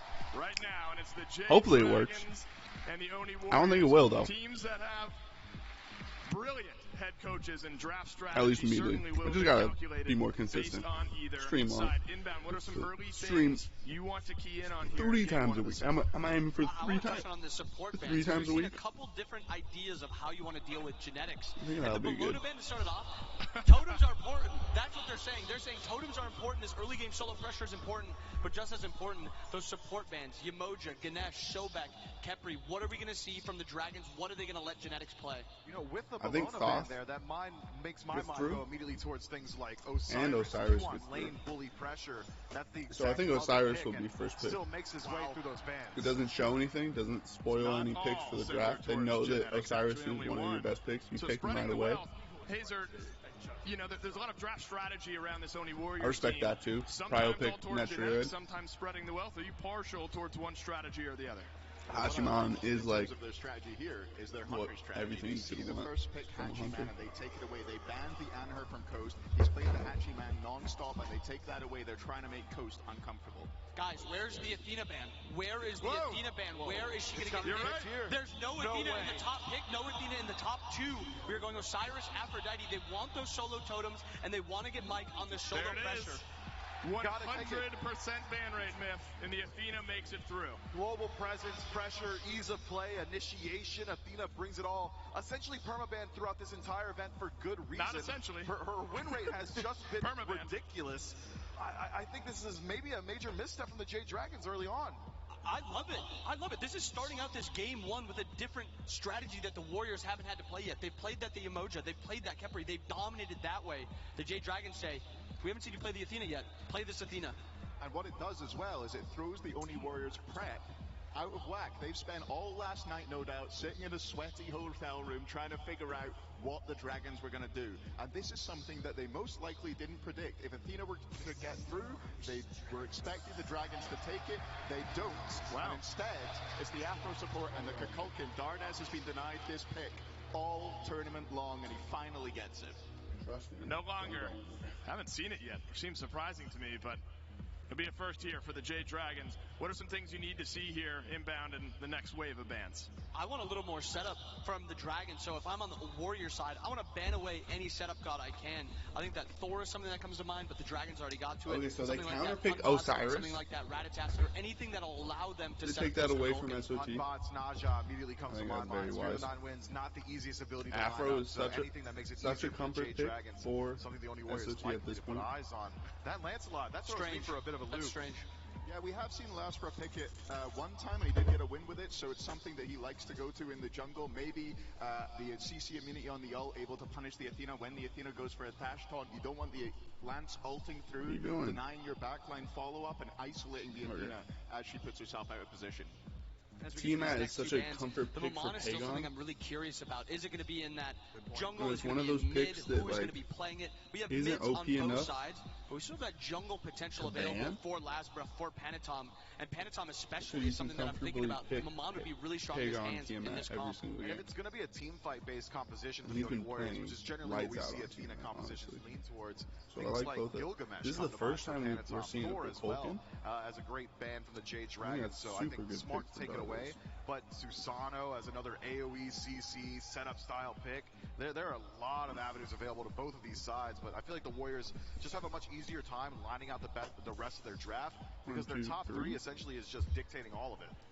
Yeah, I'd quite like to see the Jade Dragons go towards some more objective pressure here in the bottom two as well. They have that Kukulkan, great DPS, as well as the Secure on that mid lane mage. Now I want to see them able to open up objectives. Have a Hunter that's going to be able to go the crit build, burst down Gold Furies, and maybe another pick to help zone, a jungle pick for Laspra that helps them set up these Gold Fury fights. And something that kind of fits both of those So is that decide Shen, objective damage, setup, one I, CC, all types spark. of stuff that this Jade Dragons comp wants to play around. And on the opposite side, I'm curious to see if the Warriors are going to be looking for something that can match this Osiris and lane, something like that Surtur, which we haven't seen Solar Troll play it yet, but I know he likes it. I know he likes how much totem pressure it brings, and is that something where maybe they want to pick that to shut down Nico? I feel like it's so hard to match Osiris in pressure in lane. You might have to forego a bit of that totem pressure, but you can instead look towards backline dive, someone that can punish things like the Kukulkan from the Jade Dragons. God, that's a baby. My mind goes towards maybe even a Sun Wukong. Babies watch Smite? Yeah, babies I play think the Smite? Sun Wukong makes a little bit of Do you want sense. up? I'm just worried about, last time we saw this Osiris Wukong matchup, it was 12 totems to 0. It's not fun. You said forego lane pressure. You're definitely foregoing lane pressure, but when we got out of that laning phase, that Wukong was able to waste a lot of time, get a lot of space. I don't hate it, but it is a little risky with how much we're putting on this solo lane. Super interested in this Chernobog pick as well. Chernobog Afro, not a lane that does especially well in the early game. We've only really seen this out of Cyclone Spin this event so far, pairing it with a Sobek. Athena jungle. Doing very, very jungle. well. Panatom. And yes, it will be the Athena jungle. Ganesh comes through for genetics in the bottom two. Athena jungle has superior just jungle clear. Her ability to deal with those camps is actually very fast. Her scaling into the mid game is really where she starts to hit her pace though. So early on, expect to see Panatom just farming it up, playing it a little bit safer. Tick over to level 5, can't sleep on the damage from that ultimate. And I really like the Athena jungle. I'm a little bit more worried about this Ganesh, into the Aphrodite, into this Kukulkan, and even into the Chernobog. There's a lot of survivability, a lot of avoidability of this Ganesh ult.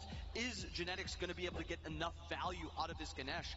I almost think, I don't hate the Athena, but I almost would have preferred the Athena in the support. I quite like the Ganesh into the Chernobog. That's one matchup that I quite like. You're able to catch that dash both going into and coming out of the wall with the silence. Ganesh called the counter for a reason. Very, very good at cancelling abilities out, and Chernobog really relies on that dash into the wall for safety. But now that we have eyes on all 5 of the Warriors picks, all I'm seeing is initiation, CC lockdown, team fights in the jungle. They've got it all. Amaterasu can burn beads. Athena can do it on their own. No. Where's the CC? I do not like this Nemesis. Exactly. Where is the CC that this Jade Dragons comp has? The only CC that they have is a single target Afro Kiss or a 3-second delay sit close enough for the Osiris Sun. I don't like it. I would have way preferred that Naja. Yeah, I mean, it's a high-pressure situation. Neja, a very difficult character to pilot, could be punished by the Athena and the Ganesh with that immobility. You have to ult out often, so it's a scary one to go towards. But I think this Nemesis just doesn't round out the comp very well for the Jade Dragons. Myth, anything positive to say about this Nemesis pick? We are not liking it due to lack of CC, but is there something that you think it does bring to the table for the Dragons? I mean, I got to dig deep to compliment the Nemesis here. I suppose as counter initiation, there's some value if you're worried about the tanky front line of the Oni Warriors. Defense shred, it's a low-hanging fruit, but it's what Nemesis brings. She's got relative safety, double dash to avoid the Dharmic pillars, but I agree with the other analysts here, Dave. I would have much preferred to see anything with confirmable hard CC. I will say, though, last time we saw this 3 auto attack Jade Dragons comp, they didn't go for that XC. That's like the one thing I do want to see. If you're going for this Nem, you're going for the Osiris, this Chernobog, build the Executioner. Allow your team to just shred who is ever frontline. Because as you said, that's really all she's going to be able to do in this comp is shred. So allow her to do that, get an XC somewhere. Yeah, it's going to make it very difficult for Panatom to play here. If he dash taunts and it gets beefed out, he's getting nem-ulted, he's getting slowed, he's getting autoed down by everybody. And this Osiris is going to be able to solo zone while that goes on. So this puts a lot of pressure onto Panatom, on this Athena. Okay. He better have practiced this, and he better Ganesh and Ama, But two that's prio the Jade kits. Dragon's composition is so reliant on that auto attack damage. Good Now, luck Ama into sticking to the Osiris. targets on the Oni Warriors. We already talked about initiation, but it's just a change of mentality. Ama to helps turn the team initiation more. into Osiris fuel. There is so is a much better ability to dive. just say, all right, well, you're walking down my Tiamat. Probably won't be. We've seen this Tiamat incredibly tanky. Actually, if you're trying your best to stick to Ama it, was on now the there's Dragons, slows around you. and if Osiris was on the Warriors, I would like these comps a lot more. So I wonder if they picked them away from each other. Because I know they picked. Anyone else? Me too. I'm a little stressed up here, and They we're just picked watching so far. We're in fucking P's and B's, and Osiris. it's getting a little stressful. But But the it's one not thing like I really they're gonna do pick Ama, actually in my really like opinion. about the Nem is that solo lane gank potential, that solo So that lane doesn't make sense. value that this Osiris will have with that Nem. Solo's going to have to be really careful on this Ama to not get that dash caught out, because if he does, they can shred him before he can even get out. Fellas, it's time to embark on a journey. There will be twists and turns and ups and downs, but it starts right now. Game number 1 of the Grand Finals with Gormizer and Trelly. Thanks so much, Dave, and everyone there on the desk. Of course, Trelly, in a little bit, it's going to be Doug who gives us the game. Of course, it's this amazing crowd here and the Esports Arena Arlington. They have Trelly doing it. And I think a very electric set that's facing us, especially if you've been I do watching like the bracket, Trelly. listen to us at any point. And he has a huge YouTube the following. Dragons getting here, the Warriors getting here. So that makes sense. People did not expect either of that happening. And he- Maybe a little more than the others, but the energy they've brought, the fact that Genetics undefeated on stage, the way the Dragons won yesterday, all of it, it's going to culminate in what I expect to be a great set. And listen, we got to hear the analysts on the desk. They didn't have their great things to say about the Jade Dragons composition, but as far as I'm concerned, they can play whatever they want. The electricity in this building to support this team has been ridiculous. If you got to see the semifinals yesterday, you know the crowd loves these guys, and they can play just about anything, right? Did you see the graphic that had Dart as his god pool? Was insane how many different gods that guy will play. Of course, if we're looking at insane, and we're about to get into game, it's something I want to pick your brain on, because we have seen a god banned so much over the last 2 months. And not only does that god go through, but also to a role we haven't seen in a minute. But for now, it's game 1 of the finals, Warriors and Dragons. And as we kick it off, Charlie, Yeah. I want to ask you about Athena this seems like a jungle great more than Panatom god. anything. How does Panatom have to play? And if anything, I'm Super, surprised that it's super him. effective And not someone CC. like Lasbro. I mean, Gore, so much is on the line right now. Nerves run high, and so what do you do? What do you do to make your team life just a little bit easier? What do you do to make your team fight a little bit easier? Ease of engage, right? Athena Taunt is going to set up for just about everything. Panatom can be across the map at any moment with Defender of Olympus. I tend to agree that when I saw this pick locked in, I definitely thought it was leaning more towards the support role. But maybe Genetics called it off. He said, you know what? The Ganesh is open. We can make a pivot here. We can flex that pick. But later on, it's going to be so impactful. Right now, I know the desk was talking a lot about lack of CC on the Dragons. I think we're going to have it in spades over on the Warriors. It's making sure that it works. Eyes are on Lasbro, that last pick Nemesis. Took a lot of fire from the analysts. Do you think it's going to be able to hold on to its own? I mean, they were struggling to find nice things to say, but it does help deal with some of the tanky bots. As far as I'm concerned. So, Solo's going to lose lane up until probably he's going to lose the entire lane unless he gets ganked and they kill Osiris on cooldown, which feasibly could happen with Athena jungle. So until Solo gets a gank or two, he's going to be losing lane. He chose to lose lane to have a better team fight late game. The good old lose lane, win game strategy popularized by Demi back in Season 2 with Epsilon. And then, looks like in middle... In my opinion, Panatom and Pagon should have pressure here, honestly.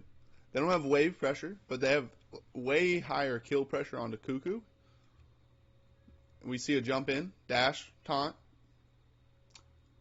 That was almost a kill. If Panatom hits that reach, that's a kill right there. And that's exactly what I'm talking about. They should have kill pressure. They won't have wave pressure because of Cuckoo. So, kind of smart for Laspro to already go and look to invade. He got the smalls on it, which is a small W, but not too bad. So mid, I would give to mid early game, or the mid lane matchup between Panatom and Pagon and Laspro and Dardas, I would give to the Tiamat and Athena early, just based on their gods and their fight potential. But it really seems like this is going to be a solo lane game. Around the blue buff, looking for the invade. They've got Panatom. The taunt is good. And it's really, it's not so much about winning right now. It's about surviving and keeping enough farm. So if they get the next 2 blue buff invades, that's really bad spot for solo, because then Nika's going to be able to leverage that into rotating mid, into gold period fights, into winning the fucking game, right? But so the next blue buff fight will be a big fight. If you just take a fight over in solo lane, you recognize someone use their dash, you recognize I would expect maybe even Genetics to even rotate over. But definitely Pagon and the mid laners to rotate to blue. Has been dominant in lane. The blue buff invades coming through, and Sot is stuck under his tower. I mean, the way unless, of course, one team gets completely washed one way or the other, but I don't foresee that happening. But when you go back to yesterday and you look at the Ferryman and you look at like Baskin's tenure in Smite, what he's been able to do, no one usually beats Baskin that badly in lane, and let alone does it 2 games back to back. Nika and the crowd hyping him up. Well, okay, Baskin did also pick this Ama. That also sacrifices your laning phase. So, I don't know. That's just Baskin's game plan. I will say, Baskin did kind of get too fucked on in lane. Ult, double ult. And their double ult is always strong because it's global and it can come across the map. The 2v2, the gank. Panatom doesn't have it. He has to come back and heal. Laspro is back in. Cherno came in. Hey, we got a global too, bitch! Really well played by the fucking Dragons, I ain't gonna lie. I'm an Oni homie, but that's so rough. I'm pretty sure they'll chill for a second. He's going to get the demos online a bit sooner. He's going to get the stacks online a bit sooner, and you better believe he's going to get aggressive. I mean, I don't know, because blue buff is spawning. Maybe they don't go for the invade. I guess they're not in a position to invade. But like you said, that small lead can really start to steamroll. Not a lot of CC for the Dragons, but they're kind of buying that out. Nemesis was running there. For the Warriors a little bit late. Blue buff immediately grabbed up, and they don't have to worry about that invade. And as just mentioned, a couple of the ults down on the Dragons. I think realistically, Cherno could have invaded. Gotta be worried about the pressure. I guess it wasn't enough. Huh? This is what we saw them doing yesterday, Charlie. Just Dragons, pressure, on right, be there exactly. That was a very intense fight. With a stun huge. Okay, so it just starts over a 2 fight. Ult engaged by Nika. Solo Troll instantly gets Nem ulted. So like as he gets Nem ulted, he gets the 10% protection, the 10% mitigation from Athena. So that's a super good pick. So I think that's going to be the gameplay. Athena ulting whoever Nem ults. Then Vaporus makes the fucking GOAT play. He backs and ults in. That's such a good play by him. Gotta be worried about the pressure on the left. Give that beat. Could have used that damage to aggress. Yeah, like I thought, there wasn't a lot happening then. And put more pressure towards the Kukulkan. And this is one of those mages that can stack up real scary. That's Spirit of the 9 wins. You let him get 6 slotted. You let him send that ultimate down Main Street, get a multi-man stun, or multi-man knockdown rather. So much damage can really change a team fight. And the pressure in the jungle. Phantom Right? misses That's the what dash we really taunt. saw last week. You know, I'm having Really good flashbacks. dashes by Cornet Last, hold bro. the jungle corridor from a Kukulkan, like that kind of lineup. He dashes yeah, in Dardes does and then things like to the that jungle. often. So the Warriors have to be aware of positioning. Like, and right now, Charlie, they have to be aware it's here to almost here. 2,000 gold in their favor. And, you know, you could give a little bit of credit to that in the solo lane because Nika, again, has been controlling. Invades have gone their way. First Blood has gone their way. I love the meta. I love the land meta of full, full committing on every totem. I mean, right now you can see that That's last so person fun. nearby knows that Dazzling Offensive is gone, so SOT has to play very safe. Panatom was hovering on this side of the map as well, but Genetics wants to get aggressive. Yeah, Dharmic Pillars get dropped. He should be able to walk I think away he was there. just. I think he's just ulting there to create pressure to force out. On Genetics, half health, but not enough. Did he not force out? Put him in too much danger. Gets to fall back, shield bump. I guess he didn't. I thought it looked like the motherfucker forced out secures the mid camp Afro. A little bit of a presence from the Dragons being matched now by the Warriors. They've got 4. Mike and Coast safe with the Aphrodite. All fall back to their tower line, worried right now about Panatom. Just kind of movement. That's the thing. Spark this up now. Panatom right now, it's not just can he gank. It's where can he be? Because it's global. It's everywhere. Because the middle of the game. Look. He's a massive threat. He certainly is. In your ranked game, should you be playing like this? On, right? No. It really is set up for the team. Panatom's not getting too many solo kills. It's he not wants that to taunt fun. for his team. He wants to set up for these big burst damage ultimates from Pagon and Netroid. He's not going to get and whether you win himself. Because of that, the Oni Warriors on the back foot here in the early game. Only 8 minutes in, not going to be the biggest deal. They are but here it is, obviously. Towards that later stage. So they don't want to risk taking any, making any mistakes. Nika has been owning the totems 7-0, I believe, in favor of the Jade Dragons.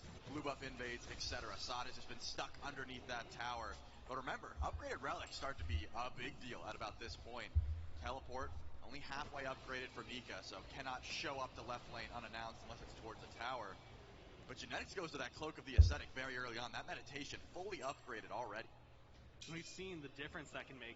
Maybe you trying to match the healing, do you think, of the Aphrodite, considering Mike only has the tier 2 on med, he's not upgrading it just yet, or is there something else that's giving? I mean, the cooldown can be pretty massive. Yeah, I think the cooldown's a bigger deal. If you could use it in the middle of a team fight, Panatom might get a second taunt, SOT might be able to get a second silence, those sort of things can definitely add up. But remember, these Gold Fury parts, these Gold Fury fights have been very impactful as well for these teams early on. When the supports, they show anything, they can find someone walking forward just trying to pull a relic. Anything at all could open up this Gold Fury wide.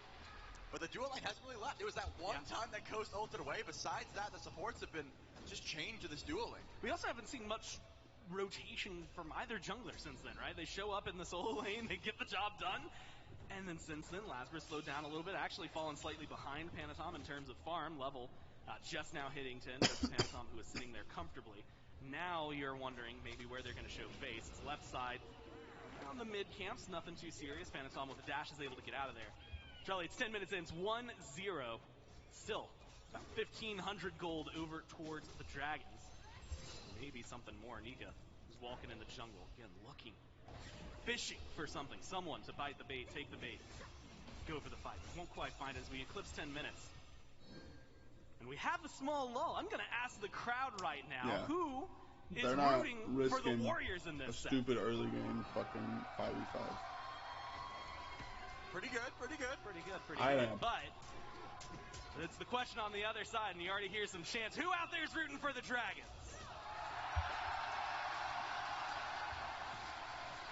Charlie, we talk about this team being a team that feeds off energy. That's the kind of energy that can really elevate your play to the next level. Yeah, this is definitely a squad that has been a fan favorite, one that has been wanting and just trying to get back to the Grand Finals for quite some time. Finally done it. They're doing a great job at the moment of just holding this lead that they got for themselves, thanks to that first blood, thanks to that ultimate from Vaporish Coast. But I've seen the grouping around this Gold Fury a few times. Remember, we started here with Spirit of the Nine Rings for confirmation. Could be a risky call. Looks like one. The Warriors get any sort of pull or anywhere near this objective. So the Jade Dragons, they've had vision. He dashes into the fucking wall. A little bit of checks, right? They're not actually DPSing the objective. They're saying, hey, what would you do if we pulled the Gold Fury? What would you do if we went in for just a little bit of damage? But 12 minutes, fast approaching. The beacon is going to spawn in, and both of these solo laners fully upgraded the teleport. Both Sot and Nika could make a rotation at any moment.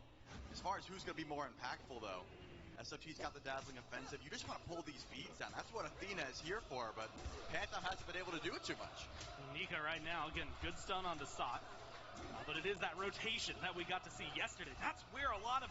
Pantom doesn't have any defense right now, so he doesn't really want to be too far out of position where he can get killed. For Nika, it'd be a slow burn, if anything. The build isn't allowing a lot of damage, but he gets him pretty low. And again, just a...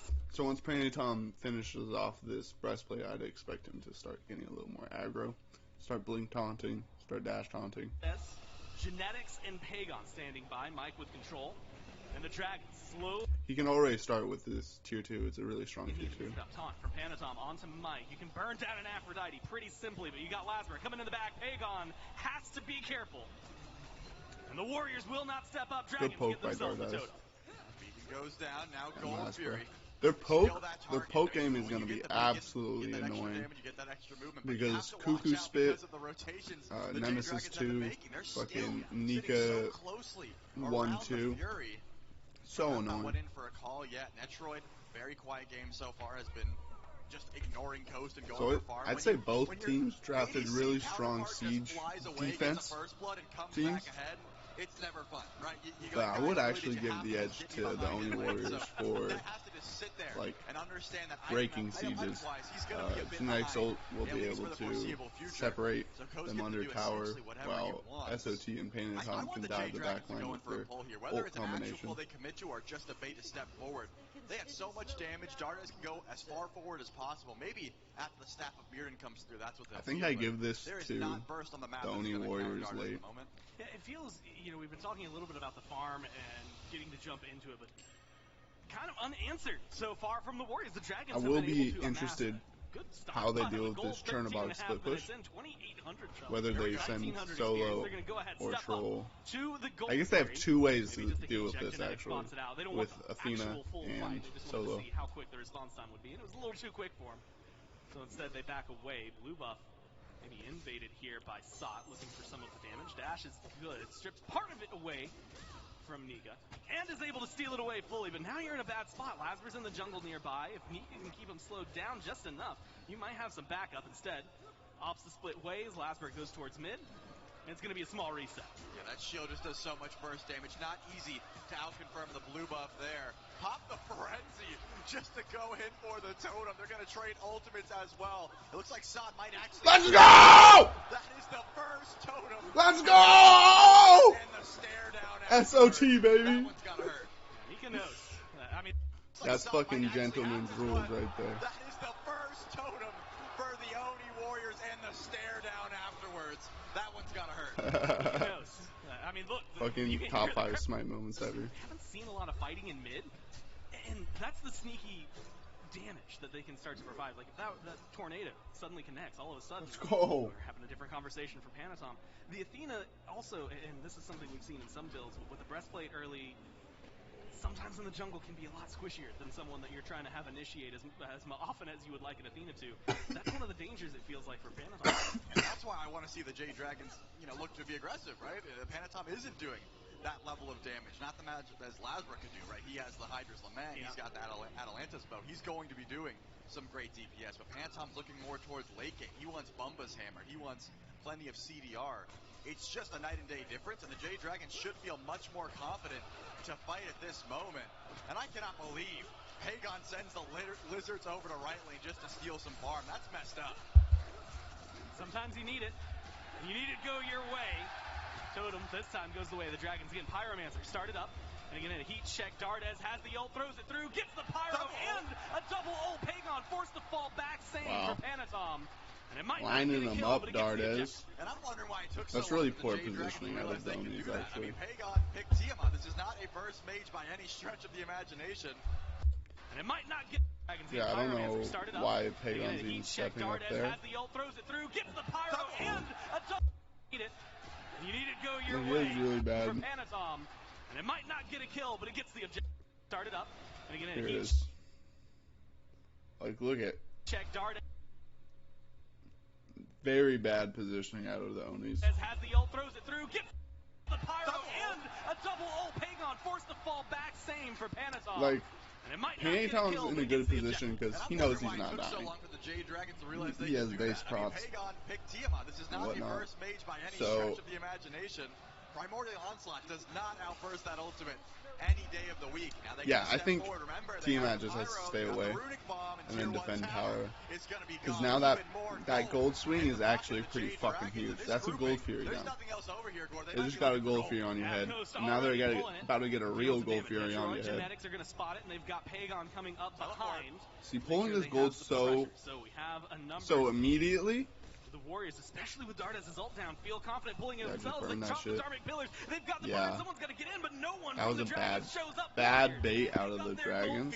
And take a little chunk out of that gold lead. Not only did Dardes not have the they should have committed to it and at least 50-50'd it. Because if they 50-50 that, they're fucking 4K ahead of. Let's go ahead and burst that's down a substantial lead at least. Some of that bleeding that's happening as far as the gold lead goes. The Jade Dragons are still going to be okay with that, right? The Tier 1 tower sort of helps equalize that play. It wasn't just the Runic Bomb. Lazarus nearby. It doesn't seem like Sok can die even with a nice gank. Just the Dazzling Offensive is going to get you out of trouble, and Amaterasu so fast with that first ability. It's not easy to try and chase her down. And Sok's just going to trade auto attacks here. Yeah, he's got Death, but why not? You're going to be able to heal through this. And speaking of just trading and also just itemization, straight up for Lazarus. Last time you checked in, he's got the same, so I have to imagine he's got plenty of gold in his pocket right now to spin. They're roll swapping. And yeah, he's got 2487, and exactly like you said, I see Coast now going over towards right. They are roll swapping. They did this yesterday as well. They did. Boorish Coast is going to be just fine clearing waves. He's not going to want a 1v1 SOT, but Nika should be able to force out the mounted archery if he closes gap. I think that's the call here. Try and run they're roll swapping. I don't think so. I don't think they're roll swapping. Very quiet so far besides that gold fury pull. They recognize their own. I'm going to go with they just wanted farm and left lane. Go in for objectives with little threat, but still. Oh, they did lane swap. Oh, he means Jade Dragons are lane swapping. Got the one assist, of course. I think this is smart. Has not been getting active across this map. Because Nika is way more impactful in this stage of the game. They are really leaning on Pagon and Netroid to be the damage and there is no downside. Oh, both people roll swap. Yep, they follow. Did they trade back? They did. They said Sot left. Keep him over there, man. He's doing everything that they can. He said, "Hey, I'm here to fight Nika. I'm switching lanes wherever you go." They're not worried about totem fights anymore, right? Like, you can send the carries over there. There's nothing interesting on right anymore now that it's not spawning back in. Instead, now you've got your carries in an interesting spot. We always talk about how important they are. Great dash from Coast, by the way, dodging out the taunt. Little things like that. And Trelly, that feels like what Panatom is becoming is a taunt machine, right? That's crazy. This meta is crazy. What? This meta is crazy. It makes way more sense, though. An MVP level performance on every jungle he picks up. It feels maybe kind of at all. Holy shit, it makes way more sense, though. But remember, because we've sent the especially if you have both towers, Fire Giant becomes so much more accessible. You don't have to make that rotation all the way over. They're already here, near the blue buff, just sort of staring each other down. More specifically, though, it seems like Pyromancer is what they're looking at. It's about to spawn in here in a couple seconds. And they can burn and Genetics and Lazarus fire as well. It's basically the duo. It's way more sides of the map. important objective. Panatom could show up at any moment, so remember that global presence is going to be a factor. But I think a grouping for the Pyromancer is what the Jade Dragons are after. That ultimate. Dardes gets the Polynomicon. He has so much burst damage. This Cuckoo has been kind of slept on so far this tournament, but in the group stages was an absolute. And that's why fucking. Ask you about the lane swap. And that's why motherfucking attack warriors are in because they take purple buff. You are on the money about the Pyromancer. That was pretty good close. attempt from Genetics, but not quite good enough. Yeah. That's going to be a Runic Bomb in the pocket of PBM. See, the gold lead isn't big enough like for the only Warriors team to be worried about. And they're actually going to trade out this gold. You can make bigger plays. SOT can teleport in. He has teleport. Should be teleporting in. Started up by the Dragons, like you said. He teleported in by cooldown buff. Genetics had a really good knock-up on the fire line. Nika's out of position here. Some disruption damage on to Pagon. Zoning out, jumps in, has Genetics locked down. Huge ult on Nika. Huge ult by Dardes. This is still winnable. Still winnable. Still huge.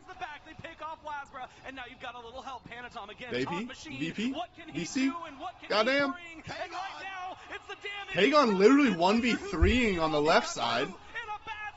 Oh my goodness! 3-3, both teams. Huge counter turn.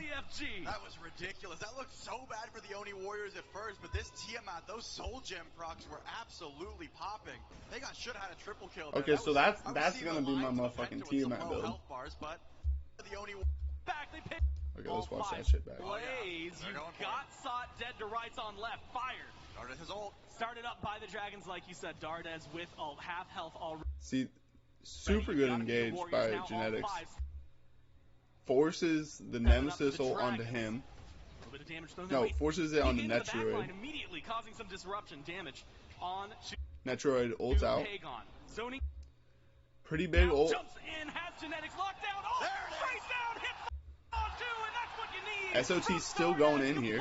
SOT has such a big ult there. Oh my God, Sot with the damage towards the back. They pick off Lasbra, and now you've got a little help. Panatom again, taunt machine. What can he do and what can he bring? And right now, that taunt was so small. He must be leveling damage. Jesus Christ. 3-3, both teams. Just Panatom dying there was bad. He shouldn't have died. Still have two immediately on towards Netroid Warriors. And they get fire? The fire giant. Now the fight afterward is going to be just as massive. And secure this one could be the full for Fire Giant. We've got Sphere of the 9 wins. We have the confirmation. And then they come back and go for fire. I'm just gonna watch a little bit behind so I can fast forward through stuff. But Nika, PBM, they spot this out immediately. Still have two from the Dragons that aren't going to be there, and very specifically, no Dardes and no Dardes ult available to try and secure Genetics this one. drops his ult to burn. Nika into the back immediately. The call is to commit. Netroid Warriors secure themselves the fire. They drop the bomb. Afterward, it's going to be just as massive. What can SOT's the Dragons do on right Nika. now? They should really back out. Doesn't seem to get the memo. Goes a little far. You can't go through that corridor. The Warriors retreat. That hallway is a death hallway right there. Means they can play this one right here on both sides. They still have plenty more real estate on the map to try and go for, but it looks like Primal. And they're gonna go for Primal. The goal is still very important. No one's global presence to his that should be free. Splitting up the map, staying away from the Warriors, can clear waves like it's nothing. Yeah, they're just gonna be farming over for a the gold bit. Lead. Now it has swapped around. 21. Looks like they're gonna siege. Close in gold, you can defend. Looks like they're gonna take towers. Should still feel yep. More tier 1. Still 2 minutes left on the power. Oh my God, getting chunked down quickly by the Warriors. Looks like there might be a fight forces here. the beads onto Coast.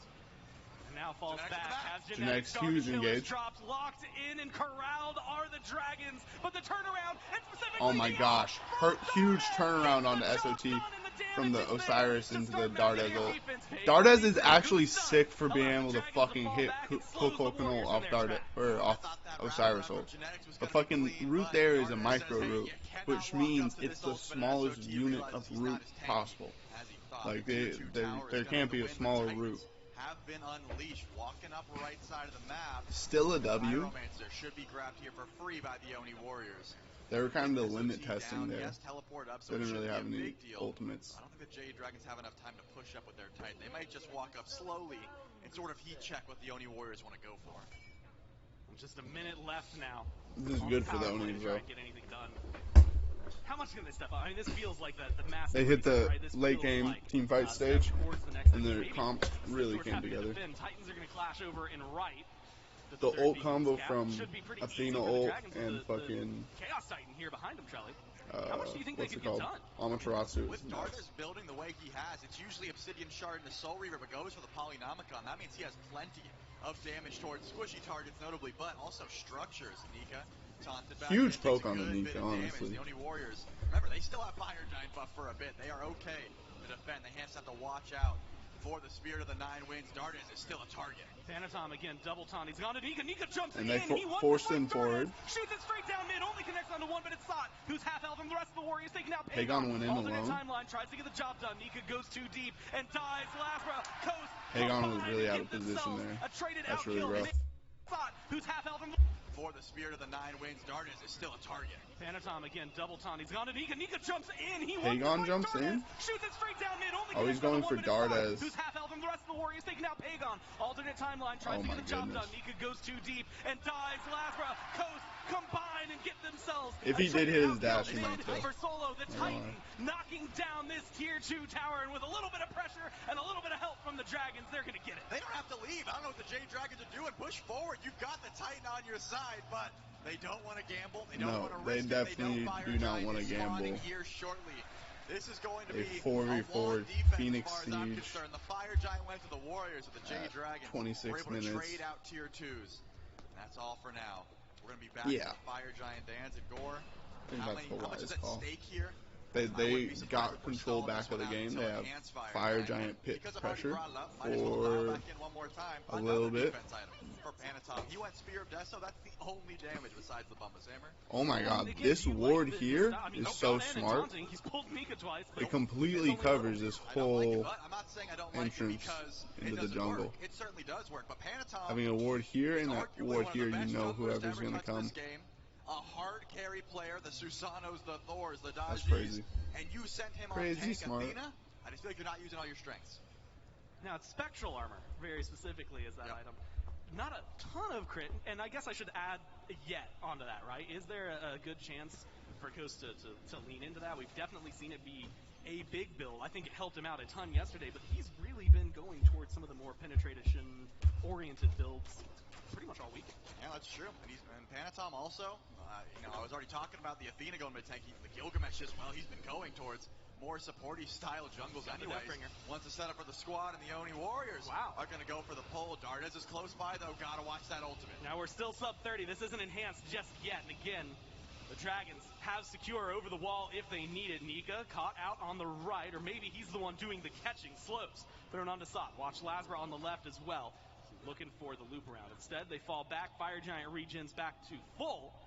And Charlie, this is that awkward moment, right? The 2.5 minutes now until it's enhanced creates this dynamic between these teams. Who can step up? Do you want to burn it right now? Do you want to wait?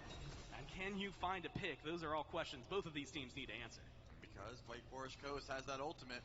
He's going to be sticking around. Doesn't need to be here. Could go over, try and solo Primal Fury, could push left, but you don't want to fly into some damage. And once again, we see an attempted pull. Dardes sends the Divine Ruin procs to the back line off a good Zephyr. Lazra taunted back in. Actually does beats. There wasn't much follow-up there, but he didn't know. And SOT's in the back line. Oh, there's a shot from Dardes. This one doesn't connect, though. Dardes The damage. no ult. Not the follow-up from the mid laner, but you've got this front line. Sot forced to fall back. Lazra kind of in no man's land, waiting for Panatom. Has him. Locked down, slowed down. You need a little more from your carries. They're not able to find the hits they need. Low health bars on either side, and both teams call it off immediately. Fall back. Get a small reset. Genetics is actually playing this. Back for a fire. Those were some low health bars and some risky calls, but no one falls down. Metroid still full HP though, so does decide to go If for Genetics doesn't ult like that, then Lasper collapses onto SOT and kills him. Just let that Runic Bomb come SOT and Panatom. Oni Warriors have a little bit more contest to Dardes' ultimate, which is going to be up any second now.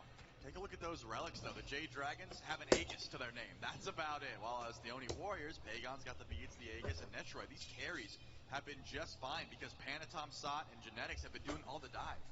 We've seen, this Hachi as well has been such a highly contested pick, mainly for Coast over anybody else, but we've seen Netroid a couple days ago on a Shibalanke who was just standing back as far as he could, free firing. You've got a little bit of range on this Hachi.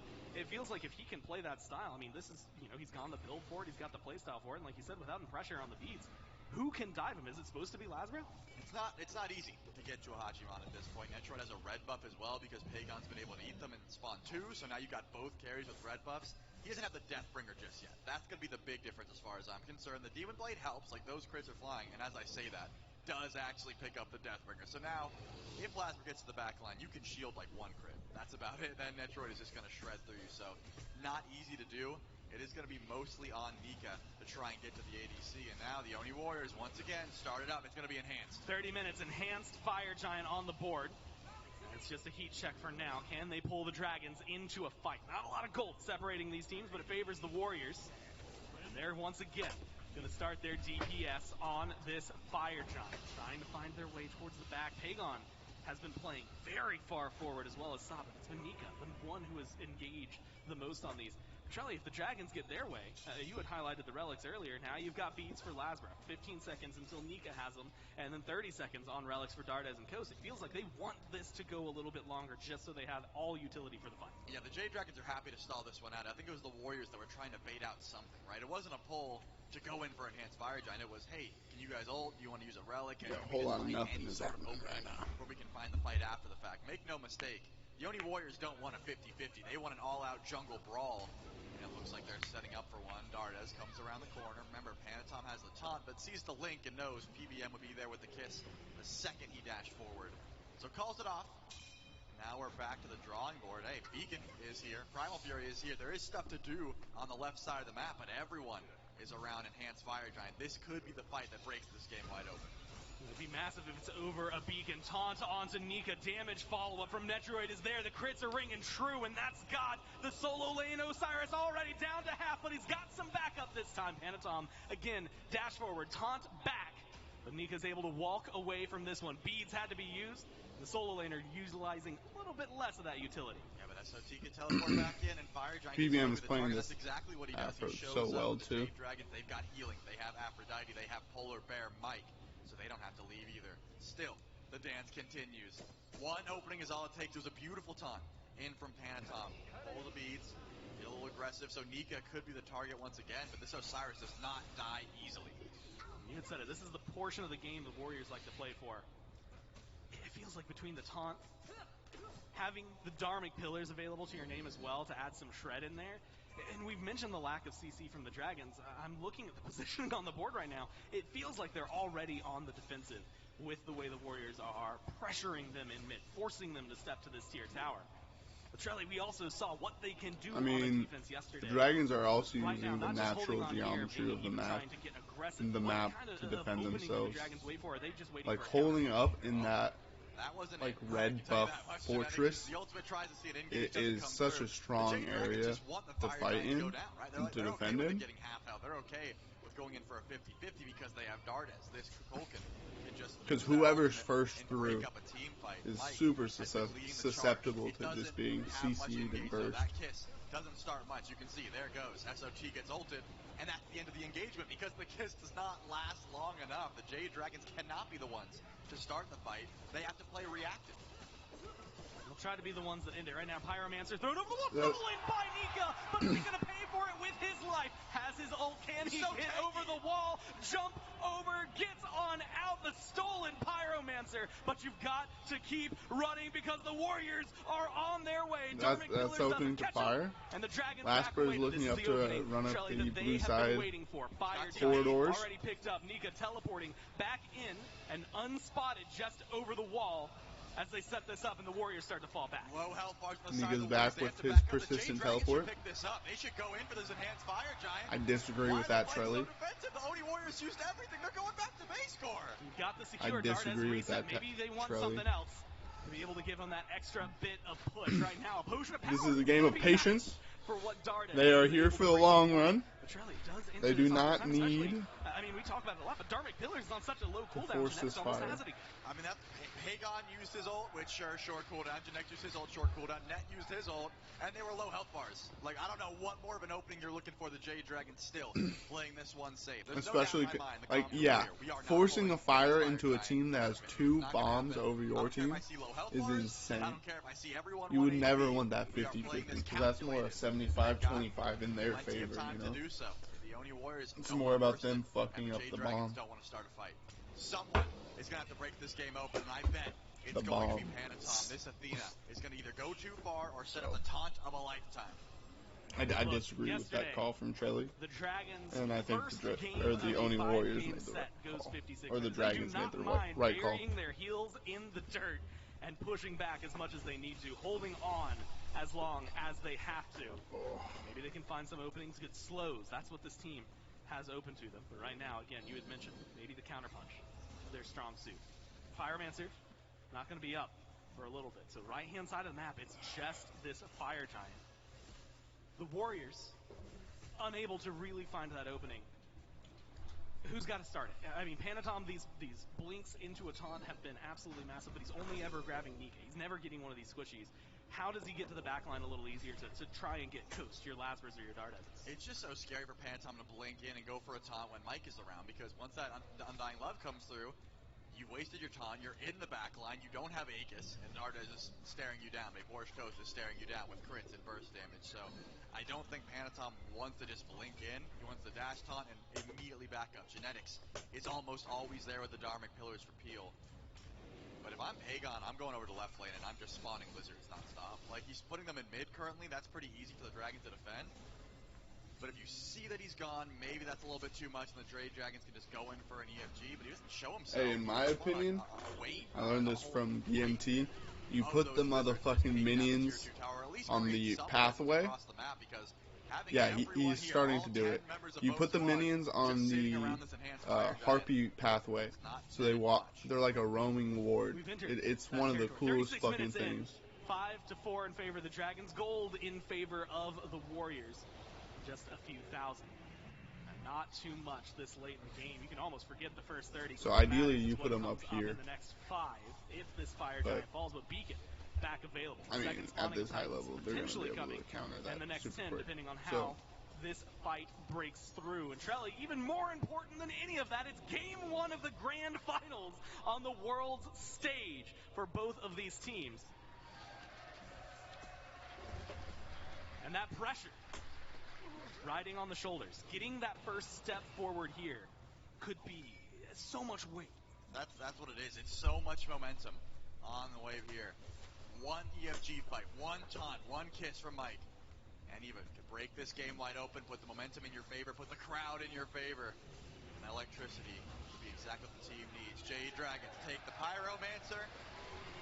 Another Runic Bomb in play. 2 on the side of the Oni Warriors. 1 on the side of the Jade Dragons. They're going to get tired eventually. And here it is. Finally, once again, EFG pulled. This is a bait. The Oni Warriors want to fight. They're going to step forward. But without Panatom here, you already know it's a bait, right? He is at his speed buff currently. Sot is not going to reset it, though. They want the die. They're just waiting to see if the Jade Dragons will misplay. Lazarus as well was back on the red buff. Nothing too serious for them. If the Warriors get a pull, though, it can cause some trouble. Anytime that health bar gets to 50%, just watch Dardes. This ult, the damage, I mean, we talk about it with Thoth a lot. It comes into the equation. First off, he's one of the few mages who's not gone for the alternate timeline. And on top of that, we end up in this really interesting position where he can 100 to 0 someone now. Like, if he can hit Net, if he can hit Pagon, suddenly we're having a completely different conversation about the fight. Yeah, but this man has not used that ultimate yet, and for good reason. Dardes needs the cooldown. As long as that ultimate is up, that's what's stopping the Oni Warriors, and that's a Zephyr right to the face. You can see how much damage this Kukulkan can do. Metroid's going to have to go back and lifesteal. But that's my point. The Oni Warriors are trying to bait out something, and that'd be the go button. The second that ult's down, I have no doubt the Oni Warriors 50-50. And finally, Pagon takes my advice that he didn't hear, sends the Lizards down left lane. Open up something, because this just dance back and forth. The Jade Dragons are clearly not taking the bait.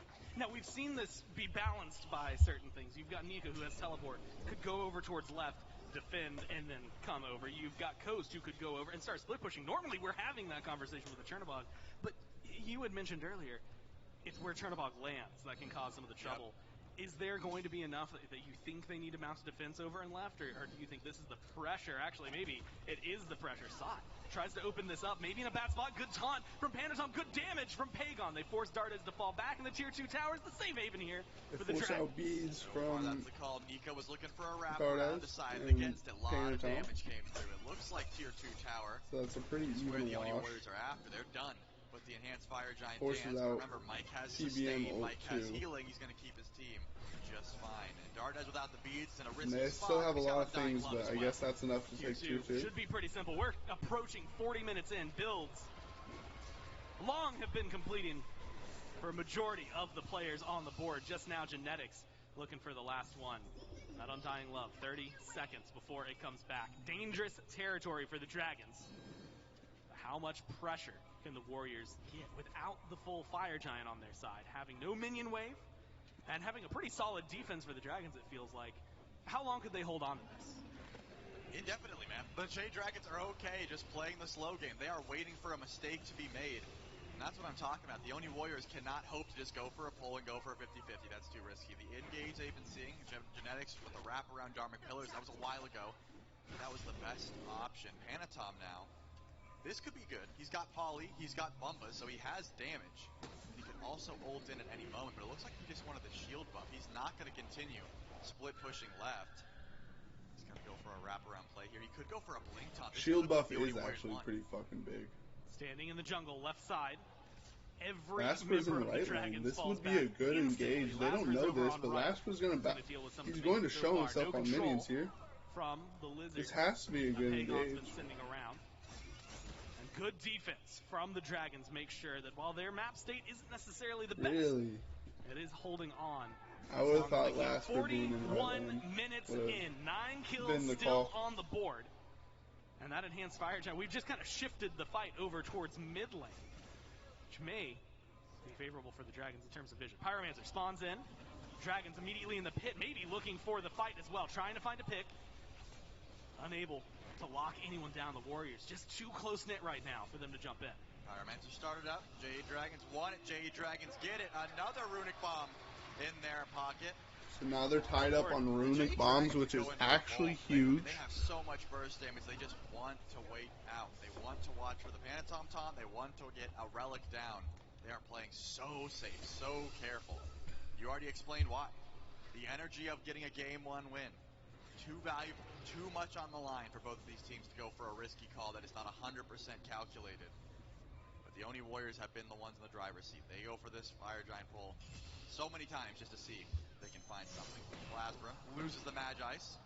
That's a big deal. Next time he gets stunned, the beads will have to be the answer. But still, the dance continues. The Jade Dragons have not left their perch in the back camps around EFG. Now, I want to ask you, and you know, this is where we're digging deep, but Shell picked up for Genetics earlier, and we've gotten to see some of that shielding, we see some of that safety, versus the Bracer on the other side. For support utility, especially for the way these fights break out, do you prefer one over the other? Do you see the utility that both are going to bring? Well, it just puts Sot down a bit because he has to get the frenzy, right? When Bracer is in play, the Jade Dragons say, hey, we've got our damage amp, we know where everyone's going to be at acts as a ward as well.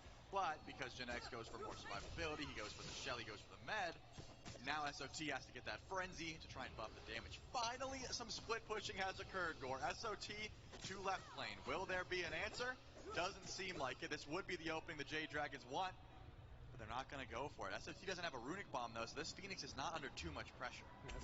It's going to be a little bit of pressure, though, nonetheless, right? Clear the wave, try to do something. Nika's going to match. Force the 1v1. That should slow that down. And like you said, with Lizards going in mid lane from the Tiamat, it opens up an easy defense, at least in that lane, for the Dragons to step over. Again, it's only been 2,000 gold. At this point, we're 43 minutes in. That doesn't mean too much. And Fire Giant seems to be the big deal. Sot, deep in mid lane, could go for the flank. Plasma drops the ult onto Pagon, forces him to fall back. They look for their opening. They try to find that fight, but Sot a little late to the party. And the loop does not work here. Instead, Fire Giant started up again by the Warriors.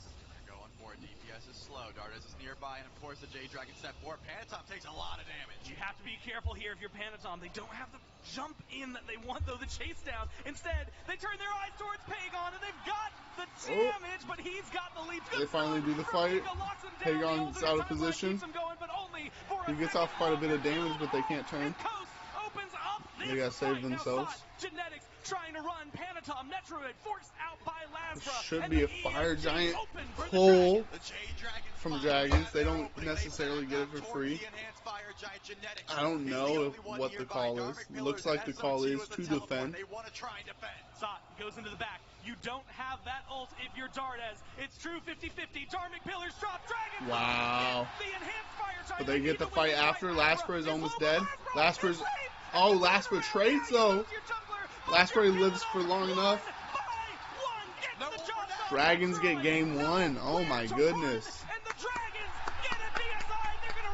Beautiful Smite. Beautiful. And look for this game. Yep, Pagon spawns at 25 seconds with the Jade Dragons have enhanced Fire Giant. This Phoenix is an afterthought. They're stepping forward. Shit. They're walking into the Titan room, and they won game one. The damage, it's enough. Game one, and a little bit of momentum goes over to the Jade Dragons.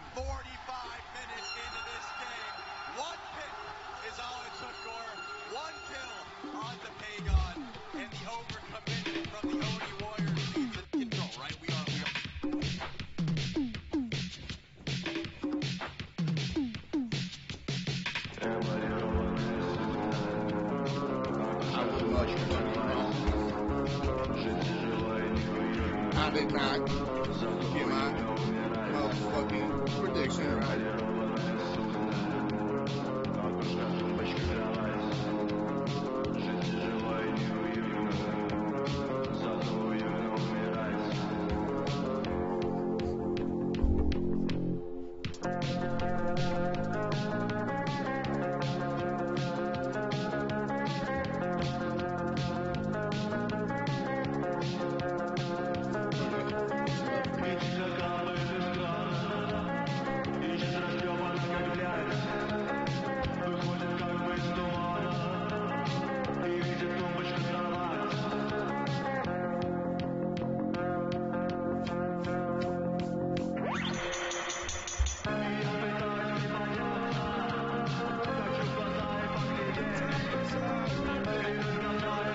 Steel Series all weekend long.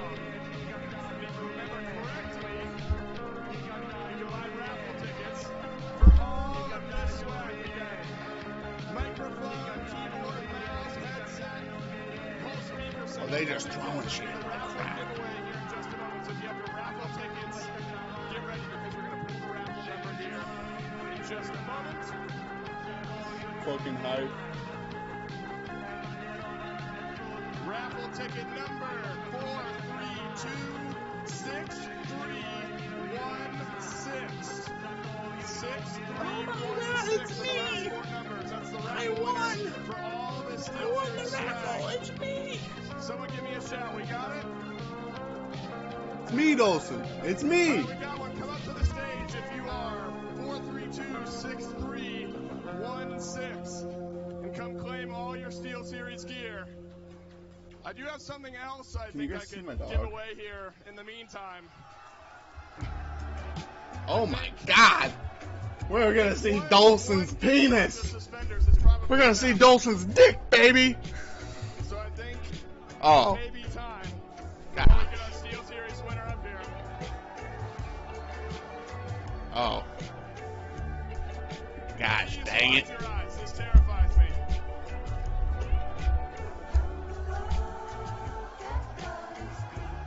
Everyone be careful. We got it. Oh, we got him. The big winner.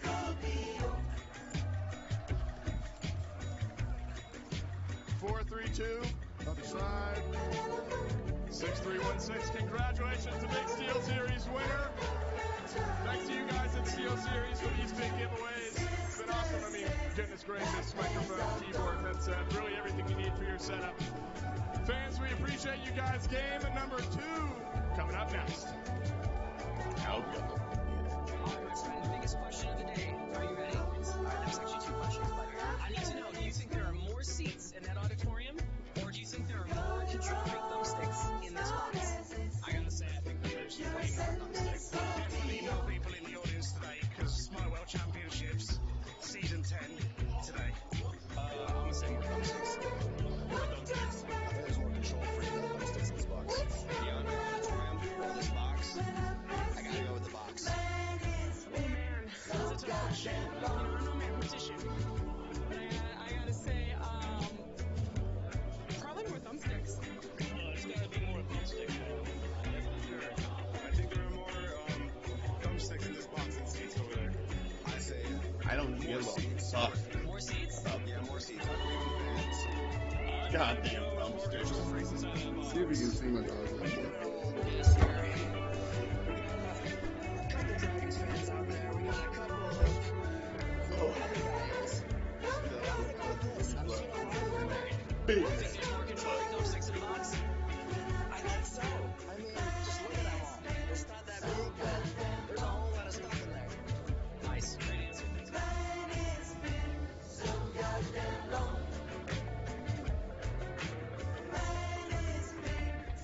goddamn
foreign real free. My bitch too foreign in the visa. I don't need her. Pull a drop top with an eater. 2-seater. New bitch wanna fuck in my AP. New freezer. I woke up thinking about bands. Hop off a jet to a check when I land. My bitch too foreign in the visa. I don't need her. Pull a drop top with an eater. 2-seater. New bitch wanna fuck in my AP. New freezer. I woke up thinking about bands. Hop off a jet to a check when I land. Ooh, big shot. Hold up, wait. Peanut butter insides. No. Outside. Cocaine white body look like Gentiles. Gentiles. Rule of the day. Get a view every day. Get a bitch with a tan by the pool every day. Get a click with a plan. Give a jewel every day. I never sleep. I gotta eat. I gotta dance. I merely right when I get that advance. How can I shop with like 64 amps? Talking on top about business again. He want a lot with new Billies again. I want some top from like 2 sets of twins. Put it twins, yeah. Hey, bitch. Where your friends, yeah. Hold up. Switch. Hold up. She won't in, yeah. Parliament. Falling in bundles of flowers like Parliament. Never know. Big dog my like bitch too ours. foreign in the visa. I don't need her. Pull a drop top with an eater. 2-seater. New bitch wanna fuck in my AP. New freezer. I woke up thinking about bands. Hop off a jet to a check when I land. My bitch too foreign in the visa. I don't need her. Pull a drop top with an eater. 2-seater. New bitch wanna fuck in my AP. New freezer. I woke up thinking about bands. Hop off a jet to a check when I land.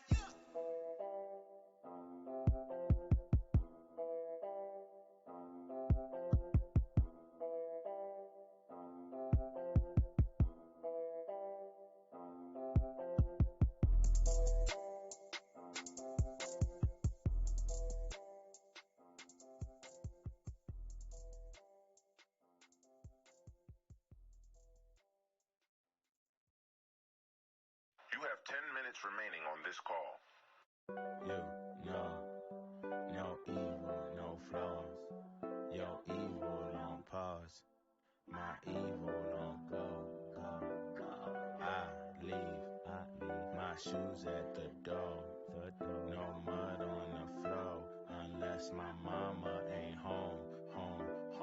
I clean after myself when I floor. I leave no messes at all. I hope she don't leave her keys on the shelf and come back to see the mess on the floor and see my shoes on the rug when they should be at the door. I was supposed to be a doctor or something, on a roll like my auntie and cousins.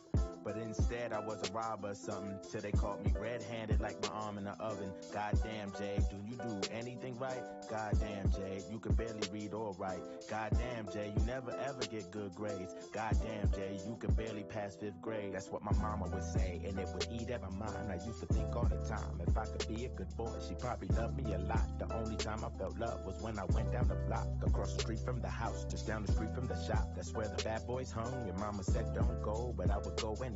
That's where I felt at home. No wonder my life went down.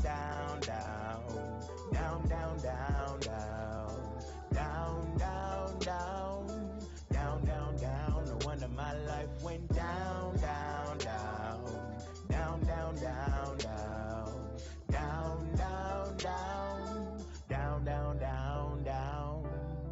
Did you go around the block by the shop? No. Was that you with them boys throwing rocks? No. Was that your friend on the news that I saw? No. Was that your name spray painted on the wall? No. Did you go around the block by the shop? No. Was that you with them boys throwing rocks? No. Was that your friend on the news that I saw? No. Was that your name spray painted on the wall? We getting it and we gon' make it and they gon' hate it and I'm his favorite, I can't deny it. I'm a straight rider, but when we get together the electric sliding grandma. Bumping in my headphones on the way to school on a school bus where the cool ones usually the act a fool ones and the new ones usually the ones they pick on. That was me. The whole class used to laugh at me. They used to say get away from Jay, he a African, and everybody knows that them Africans stink. A booty scratcher that never scratched on my ass differently than a regular human with itchy cheeks. Got me like fuck this elementary, and if I had a knife I'd probably cut this elementary. My grade been fucked since the 1st grade, and that ain't about to change, so your honor roll will never mention me, and mama ain't gon' never love me. The reason why she come home after work and never hug me. That's the shit that make your life feel forever ugly. So I covered up my face with the ski mask. Bet the hoes gon' love me with my ski mask. But when my ass got caught, everybody went ghost. But the one that I used to think hated me the most. I love you, mama. Did you need a couple dollars on your books? Yeah. Do you have enough covers on your bunk? Yeah. Do your cellmates give you any problems? If they do, what's the jailhouse number? I'ma call them. No. Do you understand what I was trying to say? Yeah. Oh, now you understand what I was trying to say. Yeah. But even though you make me mad and never listen, you my baby, and I'm still going love. This call has ended. Goodbye. See if you can spot this one.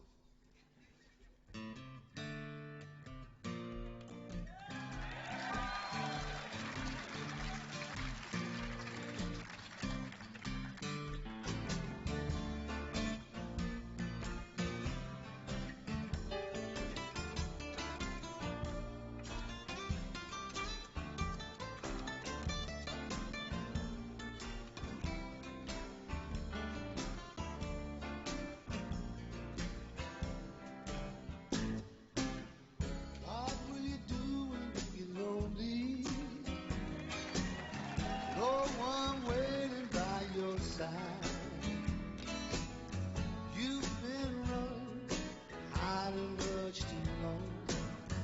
You know it's just your foolish mind. Hey, love, got me on my knees, yeah. Begging, darling, please, yeah. Darling, won't you ease my worry mind?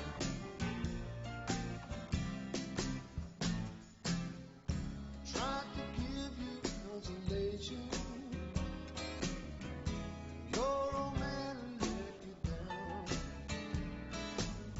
Like a fool, I fell in love with you.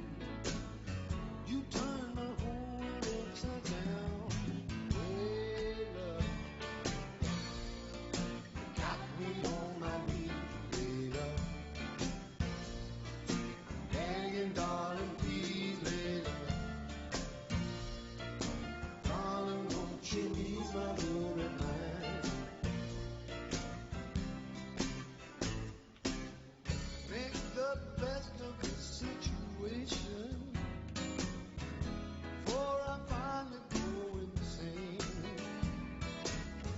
Please don't say we'll never find a way. Tell me all my love today. Hey, love, got me on my knees, hey, love. Begging, darling, please, hey, love. Darling, won't you ease my worry mind? Hey, love, got me on my knees, hey, love. Begging, darling, please, hey, love. Darling, won't you ease my worry mind?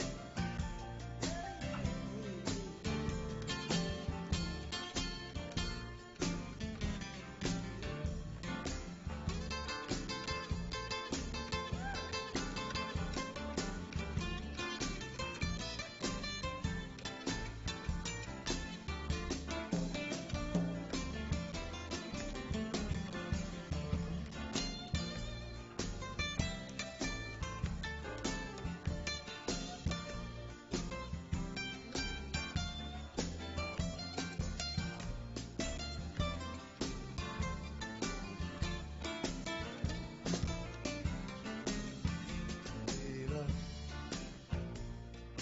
got me on my knees, hey, love. Begging, darling, please, hey, love. Darling, won't you ease my worry mind? Hey, love, got me on my knees, hey, love. Begging, darling, please, hey, love.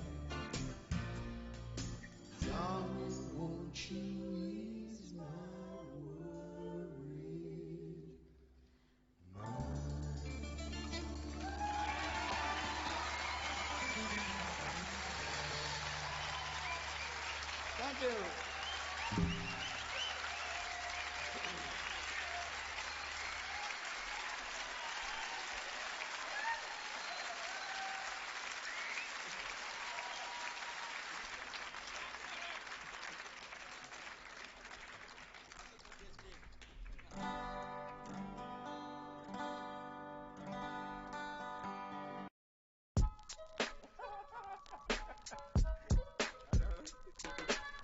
Hey, the dig in this. Smell great, the Paris P.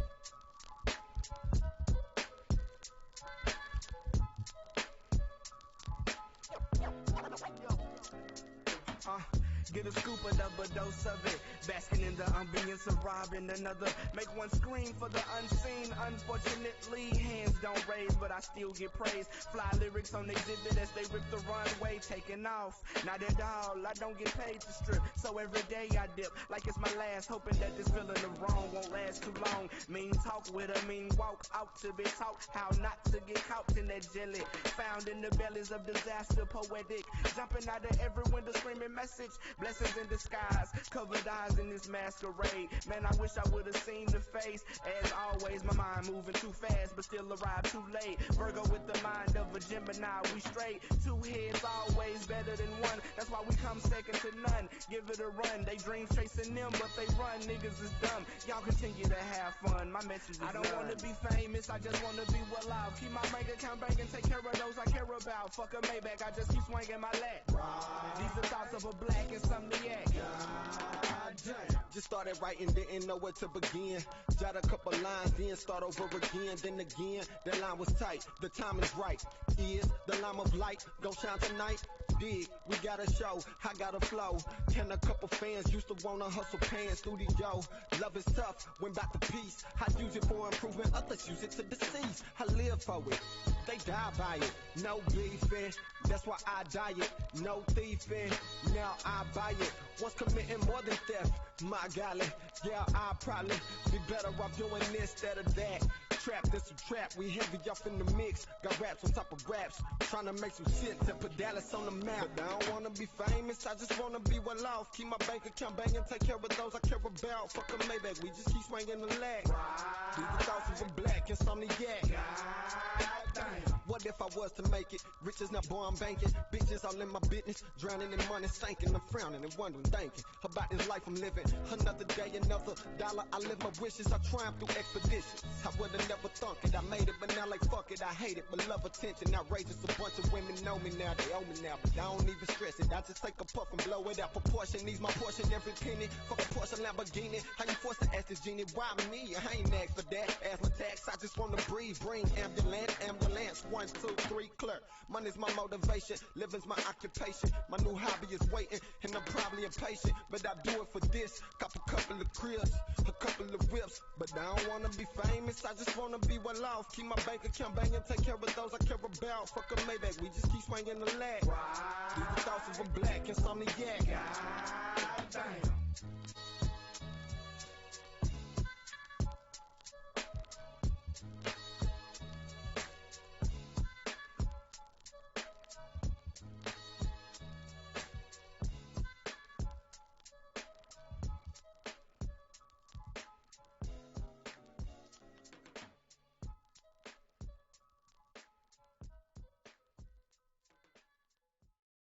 A lot of shit happens, like being in the show business, a lot of shit happens. Like I make a lot of money, you know, and I'm really happy about it. I'm not bragging. I just want to say this. I make so fucking, it's ridiculous. You know what I mean? But wait a minute. Hey, if my father was alive today, I would go home and say, Dad, I'm gonna tell you how much money I make. You know what he say? You's a lying motherfucker. Joe Lewis didn't make that much money. I mean, anyway, get your ass out now.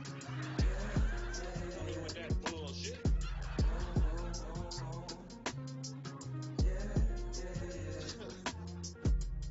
Niggas hating on me, I ain't used to that. Know a couple people want to shoot for that. I say no, chill, it ain't no need for that. Them niggas trying to blow and they need me for that. And if it work for them, well shit, I'm cool with that. Plus how they feel, I ain't got shit to do with that. I just sit back on cool and watch my paper stack. And trip off how much bread them crackers take from that.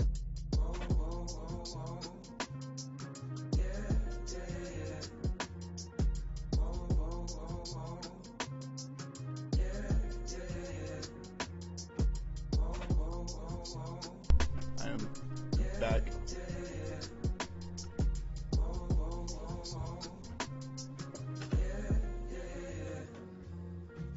It's been a long time since I have felt this way about something, but now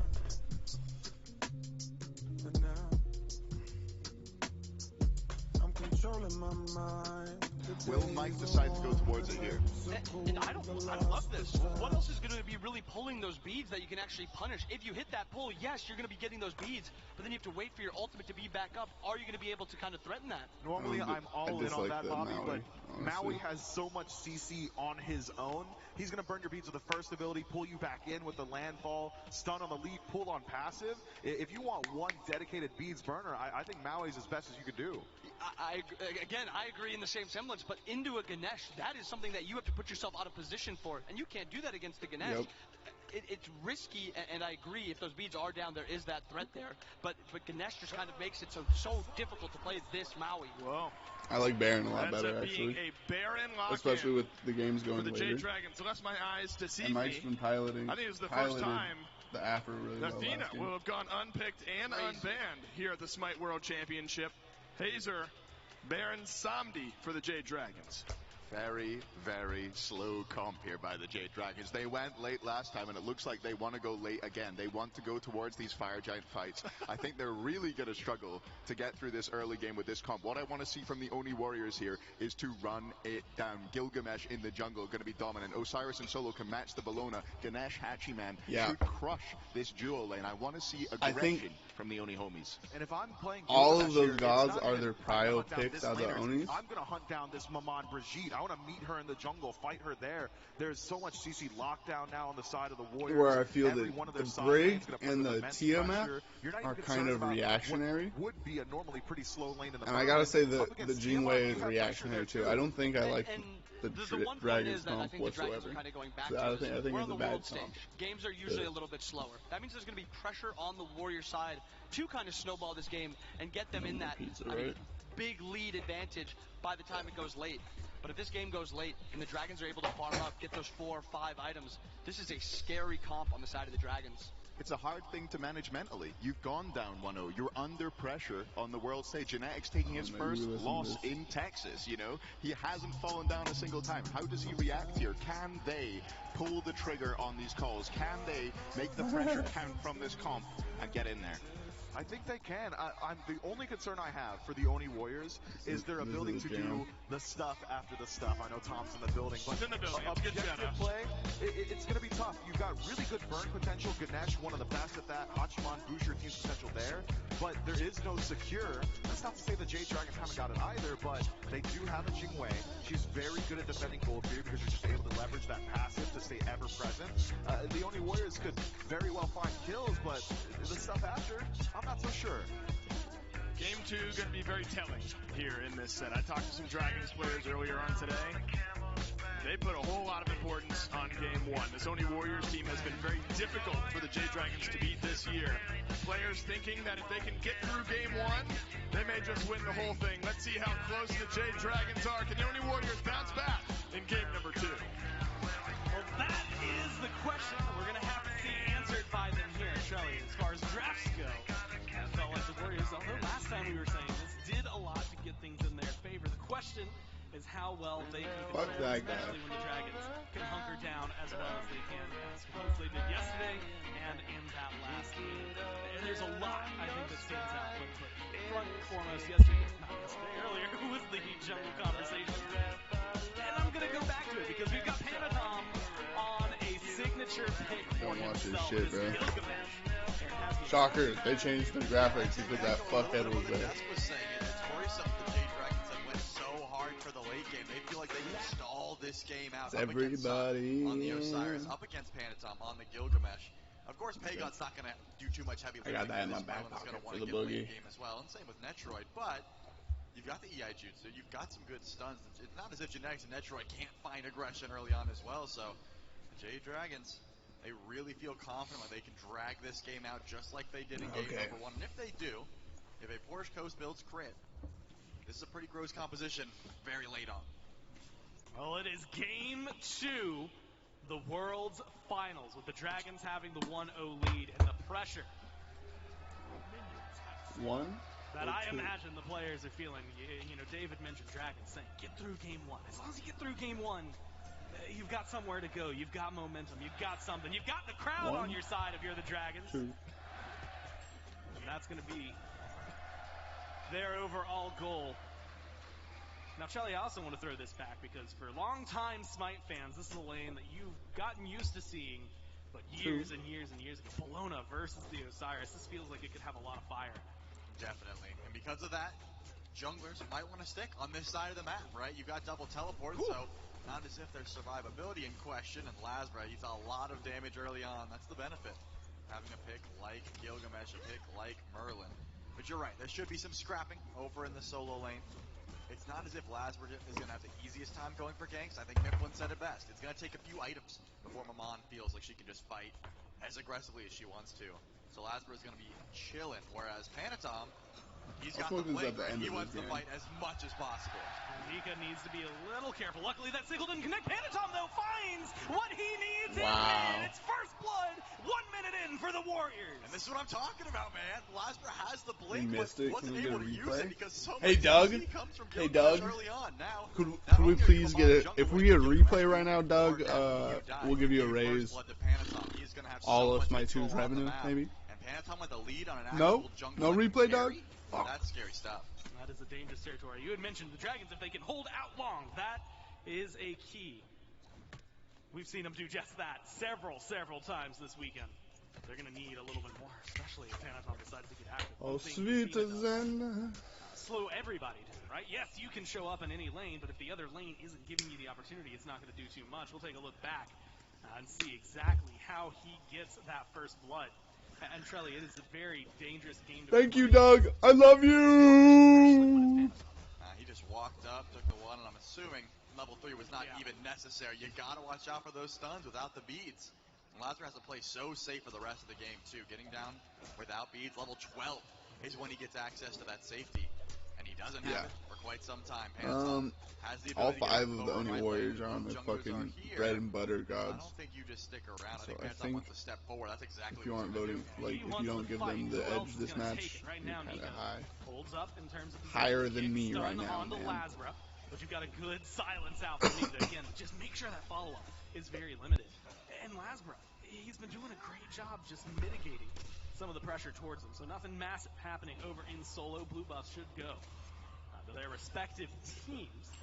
And that first blood bounty, giving the Warriors a slight edge in the first few minutes. So far, that's all that we've seen action-wise. It's a bit of a double down. Polar Bear Mike on the bear, and this was a pick that for a while he was undefeated on. Yes. It went for a very long time, but since then has taken a few L's. Still, a great pick for him to go to. Not necessarily a terrible matchup either. You don't want to, use the Dharmic Pillars right on top of that Life of the Party because you get some mitigations, but Eagles Rally used. Nika confirms another totem. And SOT says, you know what, I've got Lord of the Afterlife, but I'm going to hang on to it this time. That totem count sign is going to need, like, a fold-out. It's going to need extra if Nika keeps up this pressure in solo lane. Dardes getting a little bit of poke back and forth between the two of them. Lasbra as well, showing face over on right. Gank on the SOT here. Joel, not a lot of mana to work with. Does not connect on any CC, though. And that is going to be Sot. Making it back to the Good tier 1 position power by line. Sot to run over to the in between the Bastion and the wall of the arena there. Early days in this game, right? 3-4 minutes. But already having that first blood, Gilgamesh. Anton gets to go find his quest. But again, level 5. this is going to be a farm fest until around the right side of the map. Remember, he looked towards a little bit of action. 20 minutes. Nika, remember, he ulted on that totem last time, doesn't have it. Yeah, stunned out, kicked back, stunned. The CC chain is just the solid. kick didn't but they hit. go in, Winds of Shamash, the damage, the I dodge, just need though. one. There it's a little stronger, but the fade away from Sot. Everything you need, and it's a 2-0 Well played by lead. them. Warriors. And that's the benefit. Exactly that. You use your ultimate to confirm a totem. And I know SOT was about to ult in there too if you missed that. Help from Panatom. So much lockdown coming from the double warrior squad here. Life of the Party pulls in genetics, but it looks like both teams are going in. Yeah, Coast low, force Netroid to fall back on the ult. The damage, oh man, the fadeaway again, just there. But not able to find the full security. Nika did almost live because of against this tier 1 tower line.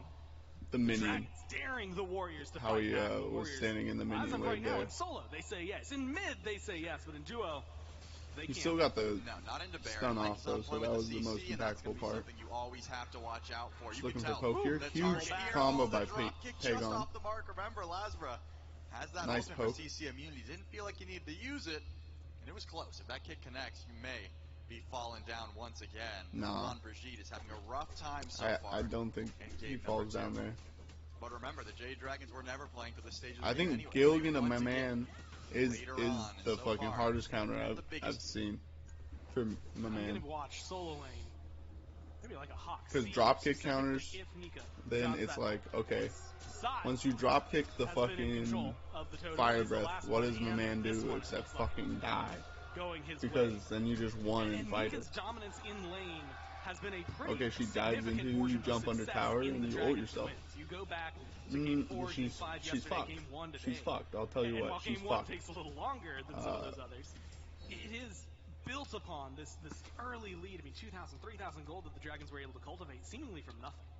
Yep, not going to be the case this time around. More so even, SOT has been fighting back, and that's what the Osiris can bring. It's not as like the Amaterasu, which has to stay back, has to play a little bit safe. He can scrap with this pick, and so far that's exactly what we've seen.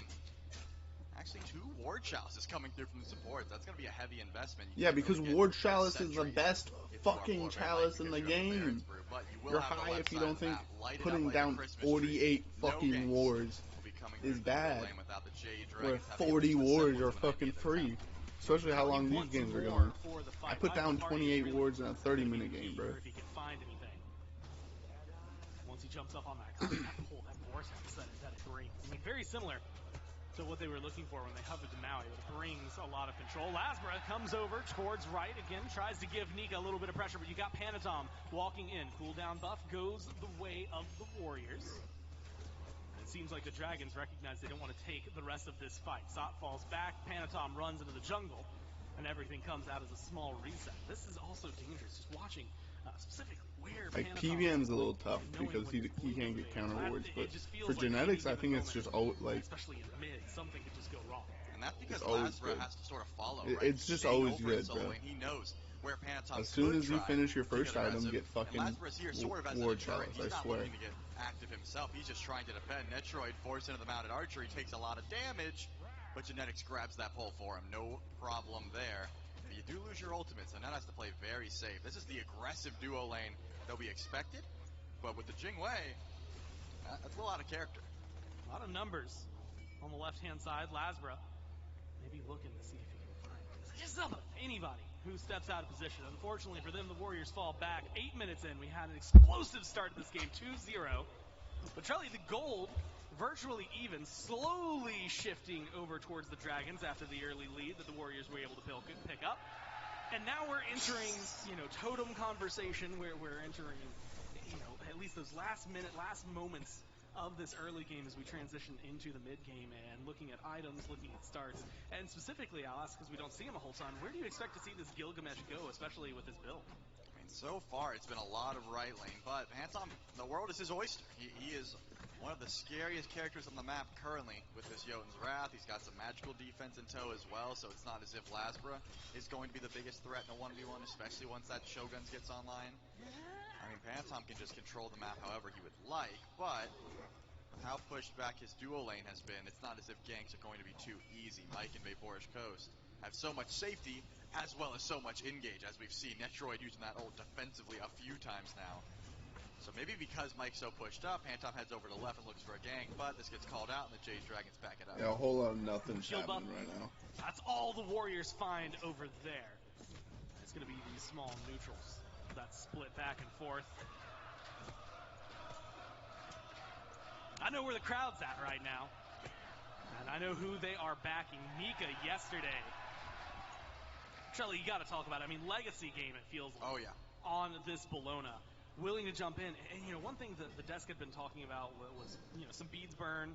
When they were hovering Maui, they were a little worried about who was going to be helping with that. Nika was finding very consistent stuns throughout a lot of those team fights against the Fairy Ball.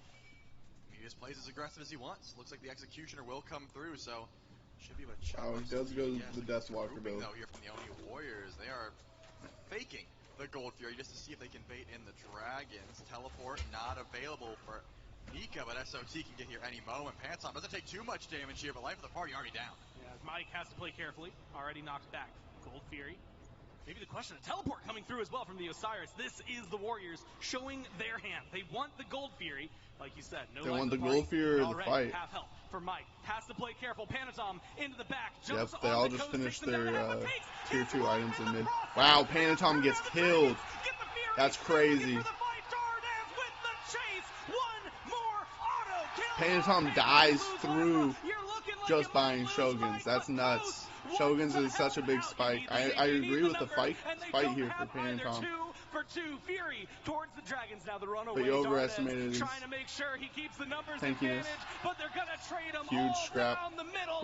Great play by Netrioid. But Fury, that's the guy that beat me 3 years ago. He wants to get that kill on. He's got to get the shutdown. And Dardes matches the that was triple crazy. kill. He is not How did Panatom die? So much, Shelly. So much in that fight. And Nika just farming, bro. 3-0, and Nika's look huge at that right now, dip. actually. Very small, very close, very neutral. 2,000 in both the gold and the experience now in favor of the Dragons. Yeah, Nika's huge right now. Whole level lead over. Not only that, stealing the Gold Fury away, the Jade Dragons. And you should be at like half item ahead. That's the biggest thing as far as I'm concerned. The teleport wasn't available. Nika hasn't upgraded it. He's just been able to put more and more money into his build. Just now gets persistent teleport, but he just stuck over in right lane, no problem at all. Mike, with the juke shoes, is going to run away. Uses that ultimate because he feels like he's in some danger. But the chase will not continue. This is that was a really smart engagement, play, but it's crazy how it didn't go. There's gonna be no replay? Okay, bro. 9 kills on the board. Control. Gets first aid. Fight. All down numbers. Careful. Panatom into the through as well from the Osiris. This is the Warriors showing their Let me break this down. The Gold Fury, like you said, no life of the party, and already half health. So, fight engages with Genetics ulting onto Vapor's coast and Panatom jumping onto him. Vapor's VC dashes out, starts his ult. Panatom absolutely gets blown up. What fucking killed Panatom? From the Osiris. This is the Warriors showing their... I disagree with this target selection, by the way. Panatom just got fucking magical defense. Why is he diving the fucking carry? It's physical. He should be diving Dardes right now, or PBM. They want the Gold Fury, like you said, no life of the party, and already half health. He's half health on landing. Yeah, it's all Jingwei 1. Jingwei literally burns the fuck out of Panatom. Holy fuck. Why would you dive the person?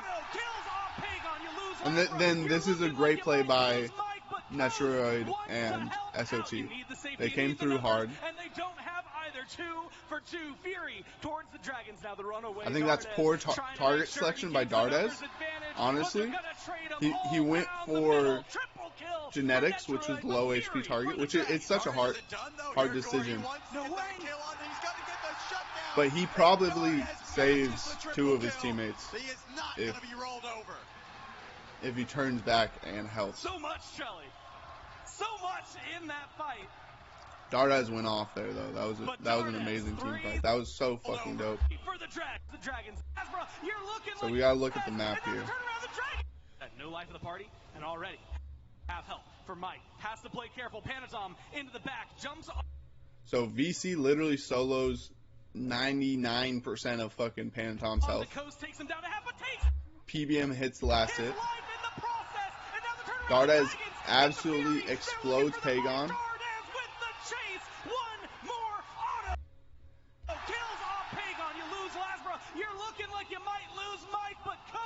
And now Netrioid's in and Dardes is flanking from behind. You need the safety, you need the numbers, and they don't have either. 2 for 2. Fury. So it's really smart for the Oni Dragons to go north and dive deep. Because they're all running away from Dardes, basically. And then, triple kill for Netrioid, but Fury for the Dragons. Bro, help. I'm with Netrioid. Help him get fucking shield buff. Help Netrioid get shield buff, and then you guys turn that fight. So much, Shelly. So much in that fight. That was crazy. But Dardes, 3-0, and look and at the that Dragons hit. stole. Very small, very close, very. The Dragons got Gold Fury. But the chase. Some absolute ignoring of the beacon. Maybe an easy fight. Up, at least good for some disrupt. Now you've got Mike rotating in, no ult to his name. You've got Genetics. You've also got Solo or Troll coming around. The target pillars go dead. massive here for the Warriors, and they take down Mike. They DC's take dead. down Coast, and it's a double for the carry, looking to continue his tirade through the Dragons. Solo Troll out-rotated Nika, unfortunately. Kills. All you need is a Yeah, they're just on their fucking pocket. Like, they're on their fucking bread and butter, guys. This is so hard. They step forward, all off some aggression from I think Netroid. Paul's I thought call Porsche Coast might on have the been out desk there, Gore, but he had the air was strike. fucking great. Did not matter. Like, SOT you want to is see able Oni to Warriors chase him down. fucking Netroid stomp has and 5 run kills this to shit his name, down. and the Oni Warriors are not done. I Tier agree 1 with tower that shit. over on left. Pyromancer is being pinged. I want to see Net back. Oni headlight Warriors to are it, and it still seems like somehow that's the call. The Oni behind Warriors in goal. will not stop. These That's objectives insane. belong to them. Yeah, you said. It should be evening out now. What the Dragons are waiting for is a late game. Right now, we're 13 minutes old. If this Pyromancer goes the way of the Warriors, it will be nullified. Mike can't afford to be caught out here. Taken down. 2/3 health to his name. He gets to fall back. Stot's rotations right now. 15 seconds on the teleport. Feels like he has been just crucial right now for the Warriors in terms of finding a lot of this pressure trailer. You are right. SOT cleans up a lot of these kills. Netroid, of course, getting the credit for him, but the rundown, the chase down, the slows, the stuns, all of which this Osiris can provide. The Jade Dragons are sitting just fine. You know, as far as objectives go, they're able to steal away that Gold Fury. They are not too far behind. They And there's no fight, huge but XP lead because they've been fighting so the Oni fucking Warriors. much. They have to respect the energy in this building. Hanson heads over to the left. He wants a Porsche Coast, catches the dash. The beats come through. But the airstrike, is that enough? Netroid wants to chase this. Oh, he's in trouble. Has to go a different direction. Doesn't go towards the team. Has to hope that Mike has something, but he just does not. It is 6-1 But he goes right now goes for away Netroid, that and they maybe are his not team done. can follow Darwin up. Pillars locked down But I think, Mike. Autos yeah. are there. Leap over the wall. Mike Panatom got just baited. off That the was mark a and huge pulled defensive back ult by from the Blasper. Warriors. I've never even Trelly, fucking because thought there's of using something that more ult as tantalizing peel. than bullying the What support. the Instead, fuck? It's the Oni Fury. That's and what deep makes control for the Lasper Warriors. crazy. Yeah, this one's going to be The way uncontested. he Lazarus thinks about the not been game able is to way get aggressive different. at all this game. And the Oni Warriors continue to push that lead. Nika, though, has the Pyromancer started up. SOT on the way, and that means it's going to have to be dropped. Dardes had a bit of So SOT zone, but blinks not across enough mid to keep get this there. Osiris back. Not enough to keep this mad lad away And from the objective. the Now blink the Oni alone Warriors forces them off the trying their pyro, damage which towards this honestly that's a Pyromancer. W Double in down. in Mike of has shown itself. up, and actually SOT might want to run. Has a lot of damage SOT already still has ult, so it on should board. be Mike seems to want something different. very safe kind here. of peels apart from each other. Nika with Sot held down. Sot no teleport. And so this reset is going to be hard for him to make it sure he can get back. Pyromancer low. Dragon secure that one, but they got to get out Mike. Lazar already low. You've got Nika on the side looking for pressure on Pagon. They don't want this fight. They just want to grab the runic bomb. Utilize the small advantage. That's good pressure, Time though. marches on.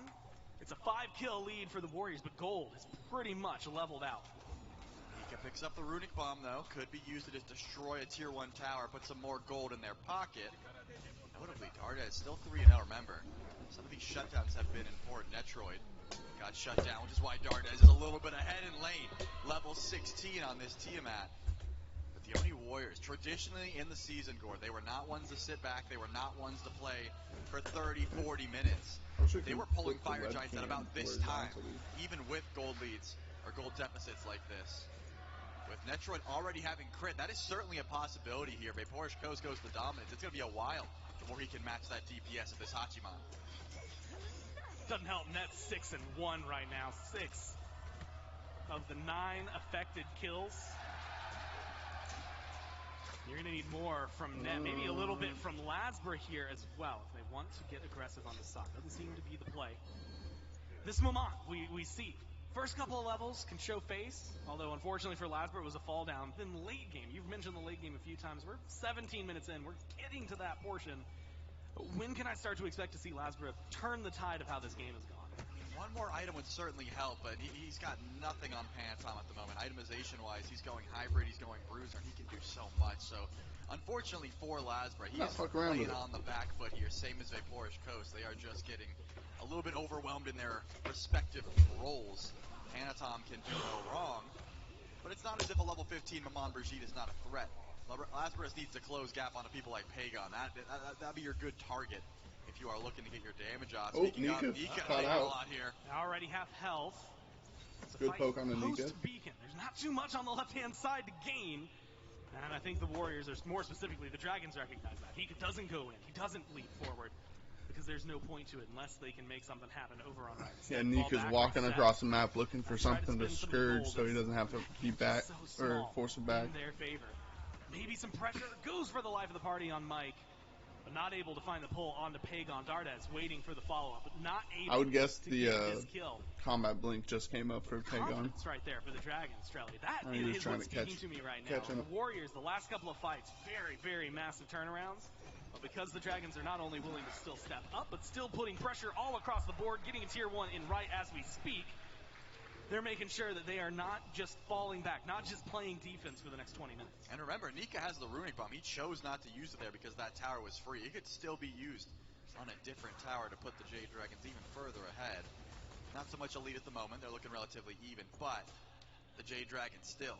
It would be so perfect if I could flip the camera. Not too afraid to step up. It's mostly the duo as far as I'm concerned. And Mike has been very aggressive. He's been trying to find pulls. He has been trying to find engage. And look at this, just some ward coverage now. But Netroid has made the rotation. We have that pressure. Panatom goes forward. Dardes immediately beads it out. Make sure there's no CC. The follow-up could be deadly. The Warriors catch you off guard. That relic, 160 seconds before it comes back up, and Dardes will feel that pressure. Massive turnaround in that first fight. Yeah, it's pretty big to burn Dardes' beads. Over on the right-hand side. There is no CC immunity in his kit. Playing poke for the current time. I want to ask about this sprint that Mike picked up, because I feel like, it's something, first off, we just don't see too often. What's it going to bring for the Dragons? Speaking of things you don't see often, Mike also goes Abyssal Stone, the anti-cooldown item, so my man's just pulling out Abyssal Stone is so good. I'm glad that Mike bought it. That shit is so good. Especially with fucking there's just a whole lot. Jade Dragon's got the pyro, the debuff that Baron gives. Pagon. Does he have the help necessary? No, he's taking a lot of damage. The burn from his Merlin. passive is like fucking some like percentage power or some shit. Some crazy. Leaps onto Mike, and it's a split fight with Panatom right now. Genetics, the two that are the lowest in the chase is on, but Dardes, no, he gets caught Too deep. Dardes with no beads has nothing to fight with. Lasbra trying to make up for his mid laner, and he's gonna help. Panatom being tanky and buying so much time there made that team fight. Solar Troll is coming in with full HP. Huge. Pagon dashes backwards, tries to stay alive with the zone. Solar Troll doesn't have his passive up. He doesn't have his. Yeah, he's not tanky enough. Solar Troll didn't have his passive. And the Dragons chasing him down as long as they can. The full-on fight here in game number 2. The Jade Dragons, and they're able to do everything. Dude, I'm not gonna lie, that might be a fucking Abyssal diff. I was in PBN. I swear, Scout's honor. I was in PBN's chat, and I was like, fucking Abyssal Dagger, Abyssal Stone is fucking broken. It is so slept on.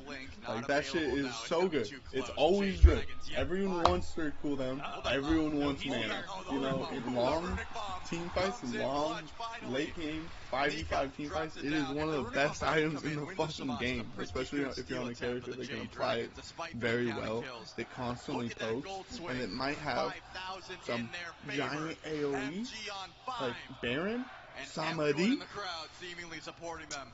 That was great. I'm gonna go let my dog out and then does listen to our qualms. He does listen to the dash. He builds that Demon Blade, and the Jingwei crits are flying true. I mean, talk about kicking the door down. He comes into that fight incredibly late, Trelly.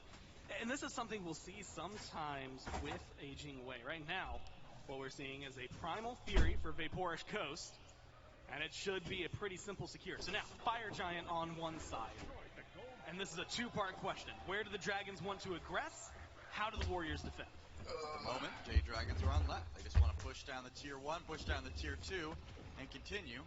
I think the Oni Warriors should play this one a bit defensive. It looks like they're going to sack some towers. To fight back. Netroid is popping off on the Hachiman, but backing up, playing to their leads and trying to get some gold back in their pocket is definitely the smart call.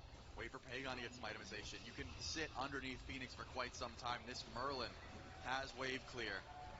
Tier 2 dropped. And the Jade Dragon's going to go back to base. They can, systematically just pick apart these sieges. They've got 3 more towers to go for and 2 more minutes to do it. That's this one a bit. I want to watch this Fire Giant fight. Yeah, has a stun on the Pagon. Does he have the help necessary? No, he's taking a lot of damage. Natural dashes into at the very beginning. From Merlin is something you have to worry about. Watch Sot. Nika gets out. The wall, and he is. And he's going to go full reset. And it's a split fight with Panatom right now. Genetics, the 2 that are the lowest in the chase is on, but Dardes, no, he gets caught out. Dardes gets killed so early. Has nothing to fight with. Lasper does a lot here. Mid laner, and he's going to help find at least one Genetics. But then they get caught looking at. Lasper, but how long can you last when you are surrounded by Coast? I feel Lasper should have just immediately stunned Netrioid instead of getting crit. The smackdown from Nika gets one, and now Sot under the eye. Yeah, it's honestly all VC. Next to fall for the Warriors, and the drive of the VC zone, carried this fight. Look at him. Can you last when you are surrounded by Coast? When you are surrounded by Coast is carrying this whole fight, bro. Backwards, tries to stay alive with the zone, the hammer, the smackdown from Nika gets one, and can the full-on will be a free fight. Clutch fight. They get fire. So now, but they start pushing up left lane. 4 towers to go for and 2 more minutes to do it. They sack tier 2. Looks like they're looking for an even fight off tower. There's a little bit more to it than just that. A large group of course, even fights into a Fire Giant teams are at a disadvantage. V4 with Panatom hanging off towards the side. Should be spotted. He showed his face in the jungle. Beacon control over towards the Dragons right now. Only 2 kills separating these teams. About 7,000 gold really in favor fighting of over the Dragons. tier 1? Beacon goes their way. Titans. 30 seconds. They'll be marching down mid. Give something for the Dragons to rally around. Lasper checking the jungle, wants to make sure Panatom isn't nearby. This is only a tier 1, and the Oni Warriors have stepped forward. They feel like they can fight, but Nika just gets a huge upgrade. Goes back, buys the axe. If they trade on a tier 1, Nika wants to dive this tier 1 tower, and the Oni they Warriors lose the tier 1, 3 at the moment. but then kill everyone on with Fire Giant. So it's like such risk versus reward. But I think they were just stalling. Making space. Back and get out of there before Lasper can stop anything. Now they're just going to back up defense. Pyromancer, Dragons trying to further this lead. A minute left on this power play, Trelly. How many they were going to all in at that tier 2. That's crazy. At a rinse and repeat? It looks like the Dragons, again, shifting over towards right. But how far can they go? They can definitely group up and push with their Titan. I think that's the call here, even without Fire Giant, which they will have for a bit longer. They've got some time to group up and push, Gore. It's all about defense here for the Oni Warriors. I like Panatom's mindset. Oh, maybe. Oh, they're defending the tier 1 because they want the Titans to go mid. Fight here for the team, despite That's little why. bit of a goal differential in favor of the Jade Dragons. Nika already deep in the enemy jungle, waiting to see who's going to step up. Finds Pagon. Wants to try and take mid away is the hardest lane to siege into. This is my call as well. Push down the so if they try to siege with this Titan, it's going to be the toughest. Try and grab one more the most favorable for the Onis. So that's why they were posturing up on that tier 1. Marching forward, and they've got a split as well. Lasper and Nika in the right-hand lane. I think the split is bad. The numbers at least matched in mid. The Titan maybe helping give a small advantage. No, they matched the split. The target. Get a little bit of gold, and that's their target in both of these lanes. They can find Pagon already, just shy. Or just over 50% health. Tier 2 to the Dragons. They lose. A little more gold in their pocket. Titan alive, but barely, but with the pressure. Luckily, they've got a Merlin. The they just lose 1 tier 2 so far. Panatom caught out on his own. But the Dragons start to fall back. Power play is over. Fire Giant reset and a lot of gold. 9,800 now. Sitting in their pockets and ready to be spent. And that ranged poke is all Dardes. He has so much DPS from essentially across the lane. No one wants to step forward to this Tiamat Lasbra. We were talking about the slow start he had, but he is definitely a threat as well. This Maman Brigitte has plenty of damage. The Oni Warriors have been on the back foot for quite some time now, but at the very least the Fire Giant has fallen off. The Jade Dragons split up, and it's the Warriors with the aggressive positioning towards the Fire Giant. They've got their ward coverage, and they might be trying to set something up in the jungle. Sitting around corners waiting to see who's going to walk up. Nika might not be the target you want, but they'll take what they can get. Anybody you can find, like you said, spotted out. Not a lot to lock him down right now. So the Warriors have to fall back. Fire Giant staring up. We're getting close to that zone, depending on how soon it started. Or are they going to be waiting a few minutes for an enhance, or we'll see if the Dragons, maybe even the Warriors, try to burn it down as quick as they can. The ball is in the Dragons' court as they get aggressive. Now Panatom over on left.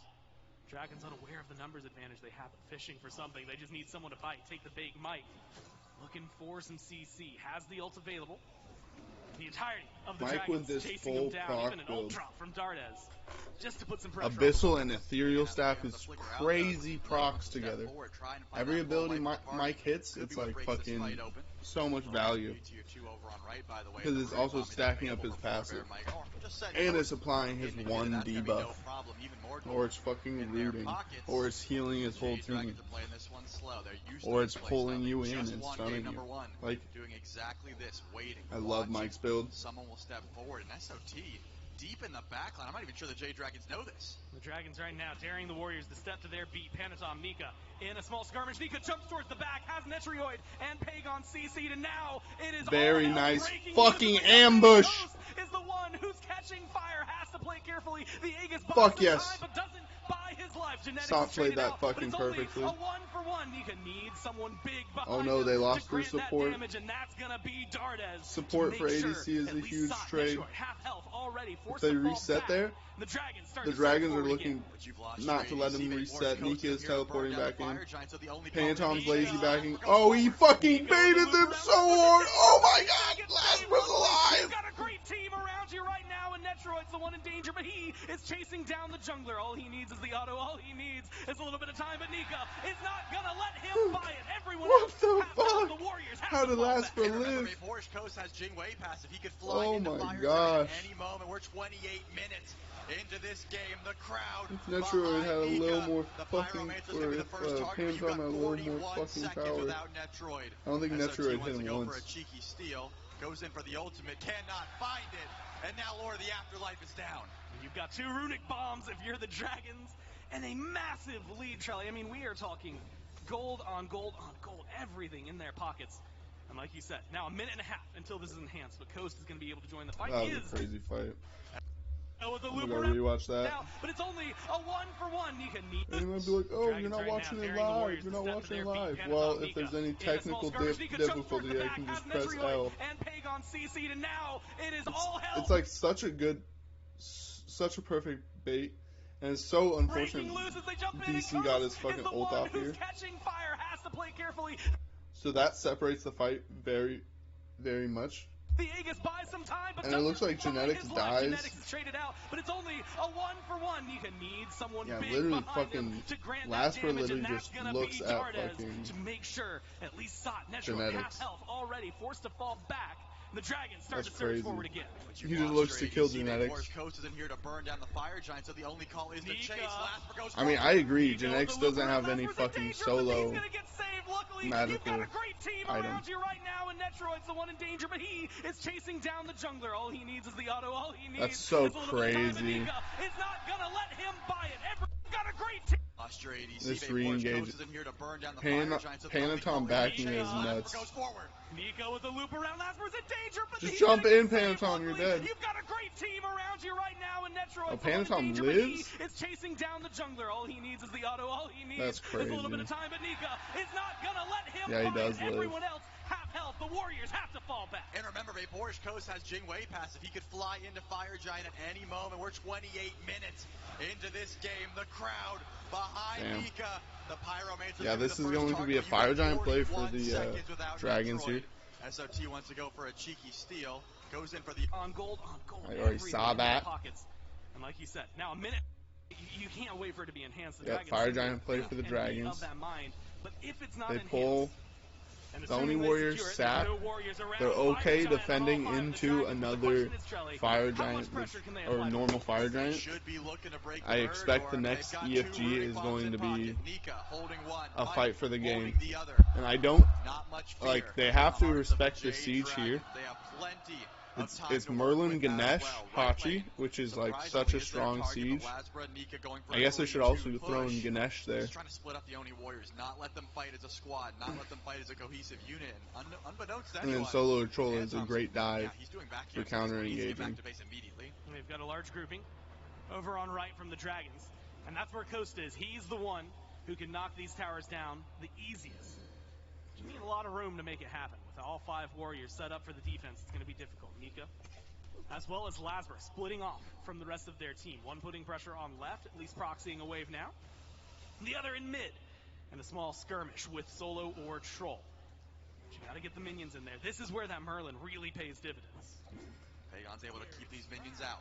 No debuff available. This is not an enhanced fire giant. Mike wants to start this engagement. Phoenix already getting a little low here on the right side of the map, but look at the split. Remember, Nika is the one with the runic bomb. He's going to drop it down. It's close, but not so much. Panatom still looking to fight here. All 3 Phoenixes will stand tall for the time being. Just looking for one opening that lets the Jade Dragons try and break this base. The other runic bomb in the pocket of Polar Bear Mike on the right-hand side. Like you said, left side Phoenix already low. Sot, Panatom. I don't know if I like this 3-2 split. Oh, they get both, looks like. Right side Phoenix just as low, and that bomb still in pocket. Panatom leaps away. A little bit of pressure goes a long way, but you need your minions. You need someone to tank it up. Right now, it's over in left where it's all happening. Sot seems to see they have an opening. Stun out from Nika to try and peel, and they're turning this fight. It's 3v2. The Warriors have the numbers advantage, but the silence, the CC, it's not quite good enough. It's so greedy to do that. For the Dragons on left, and that silence goes I don't like how the Warriors defended it. They should have sacked right Phoenix. Dragons were looking for. I don't think you want to lose Nika and Laz, but they were trying to find at least one pick. But I guess they did do that. Or Genetics did do that really well. And the Oni Warriors can't get much off it. Maybe you're looking towards the Primal Fury, but it's not as if Fire Giants I thought the whole team was coming to the left. All you can do is group up and look for a not. pick, and the Jade Dragons should not be stepping forward. They know they've got a 3-man disadvantage rather. It's very until weird. Lazra and Nika step forward. They are not going to I think Nika and Lazra have to get out really fucking quick after, like, once they lose right Phoenix, they have to get out really quick and then regroup with their team. Fire Giant will be coming back up shortly. I think that would have been the play. They've got falling apart for the run out from Nika to try. A little bit of pressure goes a long way. So they're going to lose right Phoenix. So Genetics Genetics makes the rotation before right Phoenix falls. And then the carries are there just to bait. Okay, they played it pretty fucking perfectly. Which is exactly what I was thinking. Dragons on left, and that silence goes on long. They can't speak, but it buys time. Right side. That's pretty good. That's pretty good defense. They know they've got a 3-man disadvantage rather, until Lazra and Nika step forward. This is a pretty big Gold Fury Stay together, group up. because it's primal, so it's going to make stealing the next EFG and just play timing. Enhanced Fire Giant will be coming more back up shortly. I don't think the Jade relevant. Dragons, Whoever gets that's going to be a big buff to go in for another push EFG here. fights. Man, the Oni Warriors, that was a fight. We've seen But the right lane should be pretty easy to. Not as high up as you maybe would expect. Yeah, it looks like the Jade Dragons get this for free. The other side, 4-1 and 6. The Pyro for free. Like you really got some pillars. But the right lane is the best lane to defend a Fire Giant into. Enhanced Fire Giant will be touch harder. Because you can just shove the wave and keep it around the cooldown buff. And it's not really a threat to your base whatsoever. Whereas you can't do that on the left side. Fire Giant. Still, stalling this game out. That's what the Oni Warriors need to accomplish. They need time to get some items online. Let's talk about the FG pit, especially. Oh, they're looking to engage on Solo. Solo went full tank again.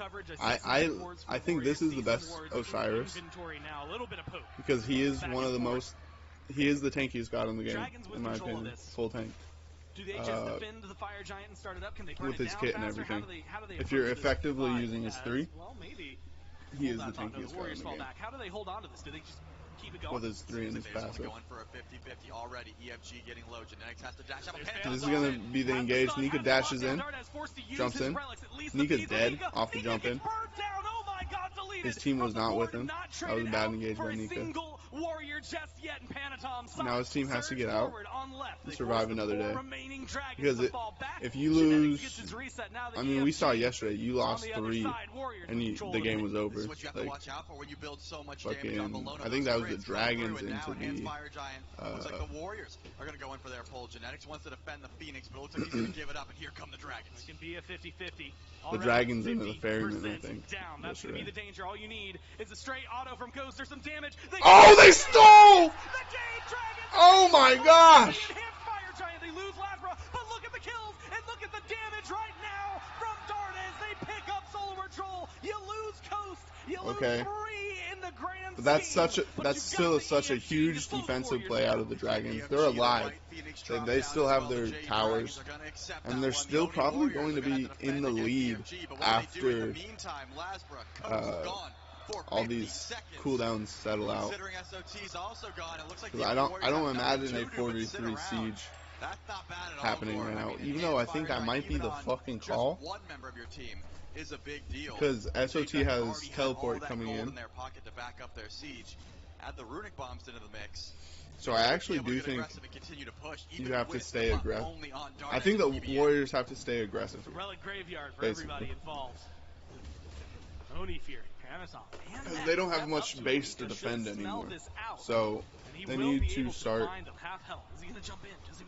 taking even fights, even if they're at slight disadvantages. Minions reinforce the defense. And make plays. Then an immediate retreat. You're still waiting on Coast to respawn on the right-hand side. The Build check. Genetics is going into a flat pen item. They've got a minion advantage. And now they've got the numbers. I don't know what it would be. To try and get something done. You just finished it. Do we swing left? Doing Divine, which is probably the best damage item you could go. First, of course, these runic bombs have been massive. Which is crazy. So Genetics is going to have a lot more kill potential. Are still targets. I'm telling you, even with just Dardes having the buff, that should be. I guess I shouldn't say kill, but damage potential because he's gonna already have that right Phoenix down the map. Doesn't really kill. Can be slit. Lasbra picks up this runic bomb, a 3k elixir of power for Dardes, and I believe Mike popped one as well, a defense bot. So plenty of buffs. Very interesting builds across the board. Game 1. Momentum I'd say on their PVM's side. actually pretty low in protections right now. That streak. 2 more Phoenixes, but look at this positioning, Gore. They're playing this one slow. They don't want to step into an ambush. They don't know where the Warriors are, so they're grouped up as much as possible until they can get these waves pushed up. Minute and a half on the power play. And Jingwei went Malicious Deathbringer, which I think is the play, because when you have your 2 buff, if you get 2 crit, if you get 3 crits on your 2 buff, that's pretty much like it's up in 2 seconds game. So it's an infinite crit buff. It's kind of nuts, honestly. So it's just that opening. A reminder, 37 minutes into this one, the Jade Dragons just delivered Genetics. In game 2 of this grand finals, now the reset, 3-2. Dragons are on. Split on the Phoenixes. 2 in mid, it's Lasbra. Now the only Warriors really need to take this game. Bombs are. You've got Coast. Having a reverse sweep is so unlikely. With the EFG alongside Dardes, try and chip it down. They do just that. No, it's alive. One more hit. You just got to get Coast in there, and Mike is going to be the one who does no fire big deal. minions on right now, starting in left. Do they go for the hero play? Not to mention, Pagon doesn't have that alternate timeline, while Dardes I think you gotta take the fight on the Phoenix. It's so unlikely to win on a Titan Room siege. Spawns in here shortly as well. The Jade Dragons the Guild has to go defend. If they want to step forward, it's now, and Mike leads the charge for his team. Guild doesn't defend. He runs back mid. That wave is going to go straight on to Titan. Lasper's diving in the background. Backline. Lasper's out, half health. Netrio kills Lasper. They're diving onto Panatom. Panatom beads and lives. You've got low warriors, but you're low yourself. You have to play it cautiously. Mid Phoenix. I think they hold. VC steps up and gets the fucking W. Base completely broken. That Titan is looking low, Gore. The minions were pushing forward. Why not grab the right Phoenix on respawn? And look at this, the teleport in from Nika. They might want just a bit more. The Jade Dragons might want to step into the Titan room. Unfortunately, Runic Bomb on Lasper not available in terms of burst, and you have to be careful. Leap in from Sot onto Coast, putting pressure onto the carry, but now he's too far back. Nika's on the Titan. Separating Nika's on the Titan. Nika is on the Titan, needs a little bit of help. He's on the Titan. Nika ends. He's got some damage. Nika P! Right here, and right now they're going to do it. That's great. They've got more minions, so you need Wow. But the Dragons do it, and they're up 2-0. Nika was on the Titan. Job's not done, bro. Why are they celebrating, bro? Who cares if you can't win the fight? Just kill the Titan. That's what the Jade Dragons were after, and they find it. They put themselves Hey, I still got belief. World's Finals point. You can hear it out there. They've got the support of the crowd behind them. But immediately, just like you said after game one, huddled up, making sure that the conversation continues to make sure that they can keep things rolling. But Trelli up 2-0. This is a good spot for the Dragons. The way they've been playing clean, I mean, early game that time, late game the first time, late game that time, it just feels like they're finding every little mark they're looking for. It's easy to get in your own head. It is easy to get above yourself in this moment, but Mike keeps the boys level. 2-0, you hear that? One more game. That Job's not done yet. Dragons need. But they have to calm down. Take a deep breath. Realize the situation you are in. You played a very clean game of Smite here. Got to replicate it in game number 3. I think both games are so this time around, fucking we saw it, nice and we're talking edge, about too. it, but it felt like late game. In fact, and if it weren't for Dardas early on, I do gotta say, I think the diff is Smite, actually. We are having a vastly the different Baron build conversation was about this fucking game. insane. That's another big point. You get a triple Because kill if you yourself, think about you it, shut down Netroid, you get like, that extra gold in what, pocket, and now the what T-Mod makes is a Osiris threat so that no good? one can deal It's with. because Big deal his for the one Jade is on Dragons. a The Warriors fucking have to bounce back here. 2-second It's gonna be cooldown. up to the draft and And up it's to like the an play. infinite How slow, well will they handle it? Well, basically. the only way to But find if you out debuff is his go to the desk right after CDR, this quick debuff his mana, it's not infinite. The motherfucker it just throws off your timing ever so slightly. It's weird. I swear, it is such a slept on debuff. And Abyssal Stone is one of the least bought items, I bet. And it is one of the most OP items in the game, I actually think. Like, build it on your mid lane mages, like, as your solo defense item. It's Shot nuts. Is such a good Absolutely player. nuts. Like, he's so versatile in what he can. Because it play. gives like, all he's played prots so health many and different fucking characters, and he's MP5 or played something. Smite Or so HP5. much that I think his Maybe it's ability just to be health confident prots in and a situation is really, really valuable passive. to a team. But still, he has that's the nuts. most fun Smite brand like to watch for sure. We're Like, boogieing. the way he plays in SPL is so much fun. I think when he gets rolling, I remember.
It's okay. The only homies got this.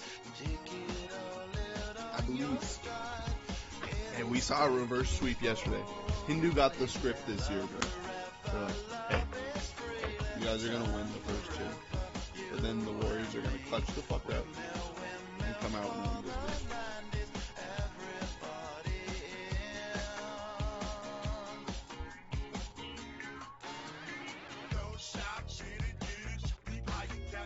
It would be crazy to see a fucking 3-0. And that really makes the most competitive set the Fairmen and Dragons. Which that set was insane, to be fair.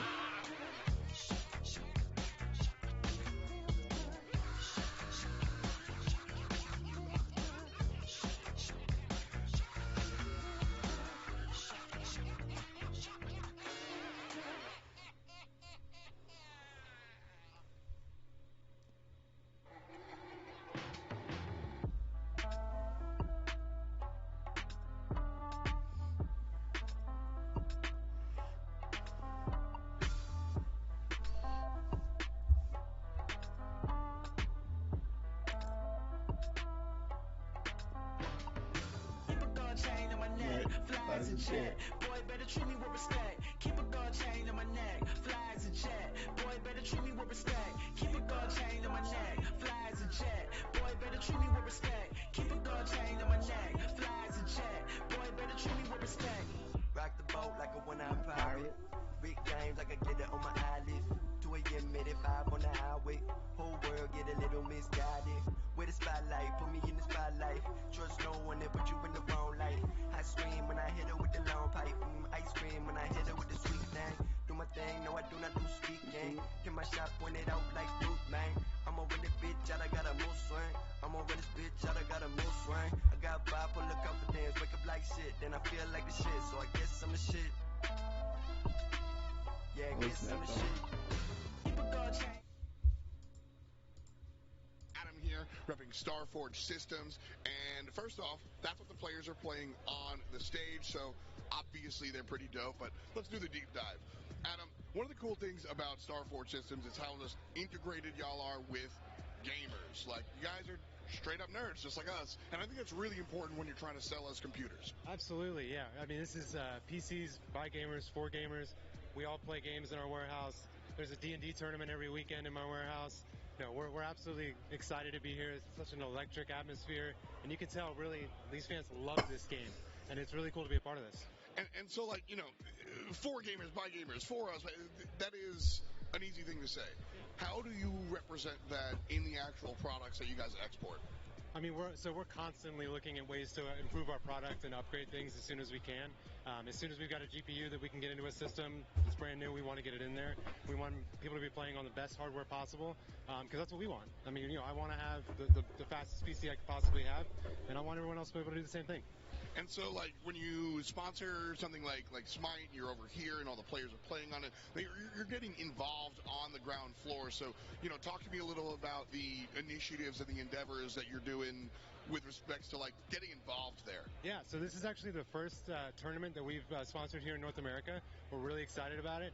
And we feel like it's a good opportunity for us to get out there and hear more about, like, what people want in systems and what they're looking for. And we try to hit, you know, a bunch of different price points. We're not just trying to make the most expensive computer that we can put together. You know, we've got 9 different models right now. It starts at, you know, $1,000 for our base models, all the way up to $4,700 for the 4090, you know, 14900K, you know, big as you can want to get it. And so, yeah, we just like to offer, you know, plenty of different systems for people, and yeah.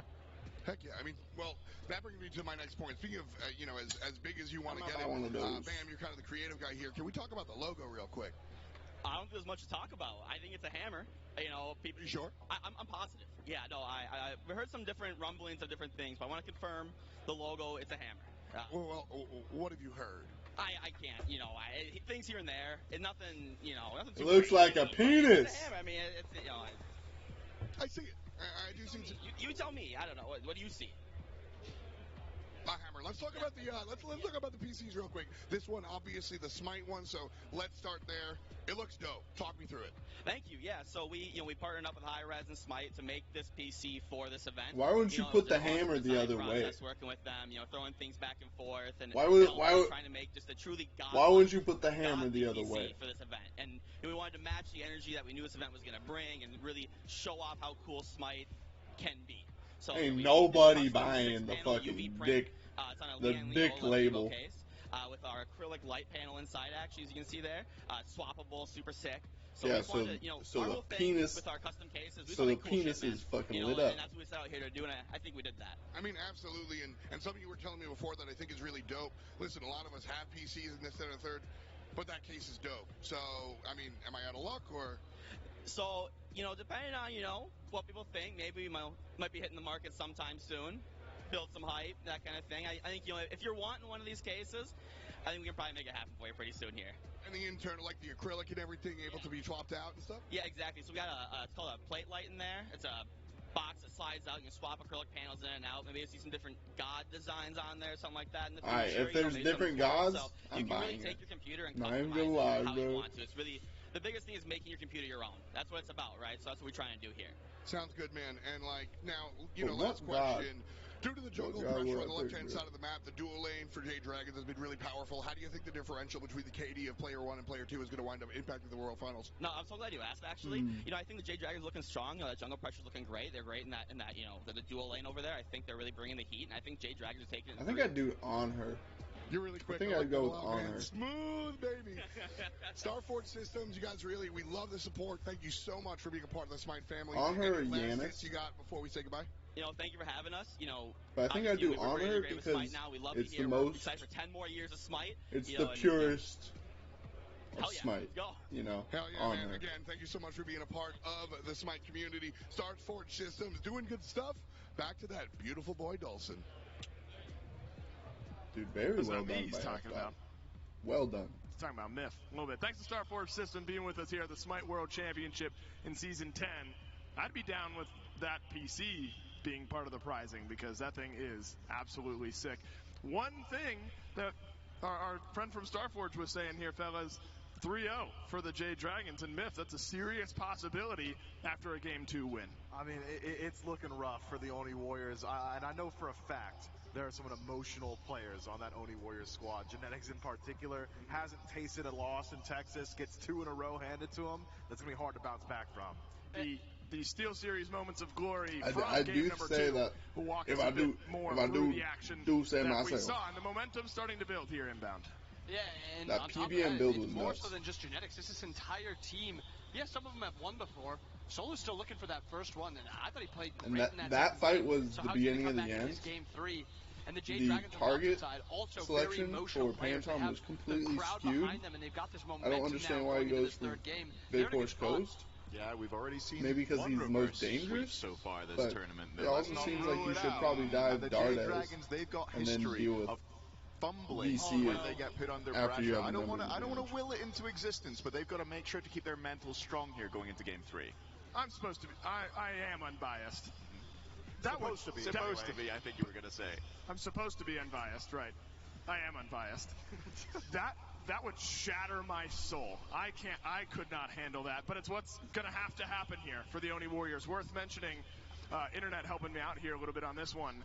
The team that has won the first game of the Smite World Championship Grand Finals has won 8 out of the 9 that we've had. Only Rival in Season 5 was able to win Game 1 and then win the entire thing a bit later on. So there's some more history to follow along with. KDA is popping up on your screen now. Not great from Coast and Lasbra. Still did what they needed to do, though, fellas. Who are we shouting out here from the Jade Dragons after Game 2? It's Dardes, and if I hear any other names, I'm going to throw hands, because this guy is the entirety of the Jade Dragons team right now. It feels like if he is alive, I think VC is also alive. playing It feels super like any well. team fight, you could wipe 4. If Dardes is still on the map, he's going to do it on his own. And I also want to touch on Dardes because that's how good he was. You want to touch on him? I want to touch on him. I mean, I assume Hazer wants to talk about him because he played so fantastic. It was fun as a lot. I mean, I'm not going any farther than that. Yeah, Dardes played fantastic. And as you said, if Dardes is alive, it feels like there's always this chance that the Dragons have to just like win a fight or win whatever. Yeah, I actually think What's that that boom Dardes doing, and bro? PBM were the only 2 members of the Jade Dragons there that I would say outperformed their opposite number, and it's still an emphatic win for them. They looked dominant. They looked like the better team. They were confident, and I would say is the Dardes key. did play better. I really want to see him keep going for those comfort picks, and I want to see the Oni Warriors shift away from these tank jungles. Panatom has done next to no damage in both of these games. The Gilgamesh looked okay, but I want to see him back on that hyper carry that he loves so much. And to double down on that, yes, jungle needs to change. I also think Genetics needs to leave this Ganesh behind. They're picking it a little early. They're trying to get it. I don't think it's working out too well. They're last picking Mike's Baron, and he looks fantastic on it. I think we have to move away from this Ganesh, maybe something with a little bit more activity in the early game for Genetics, because I think you they save need something your here. They need a little support bit, pick of to momentum. last. I almost want to see. And I think you save your jungle pick to last because you don't want them counter pick. SOT is the difference maker for So the Oni Warriors. If it's Dardes for the Dragons, it's I think SOT you for top the Warriors. 3 And he's not your exactly getting lanes enough help up there. It feels like he's dealing out of the damage, but Onis. You're not 100 to zeroing anybody with these. And I think that's super smart for Yeah, we talked a lot about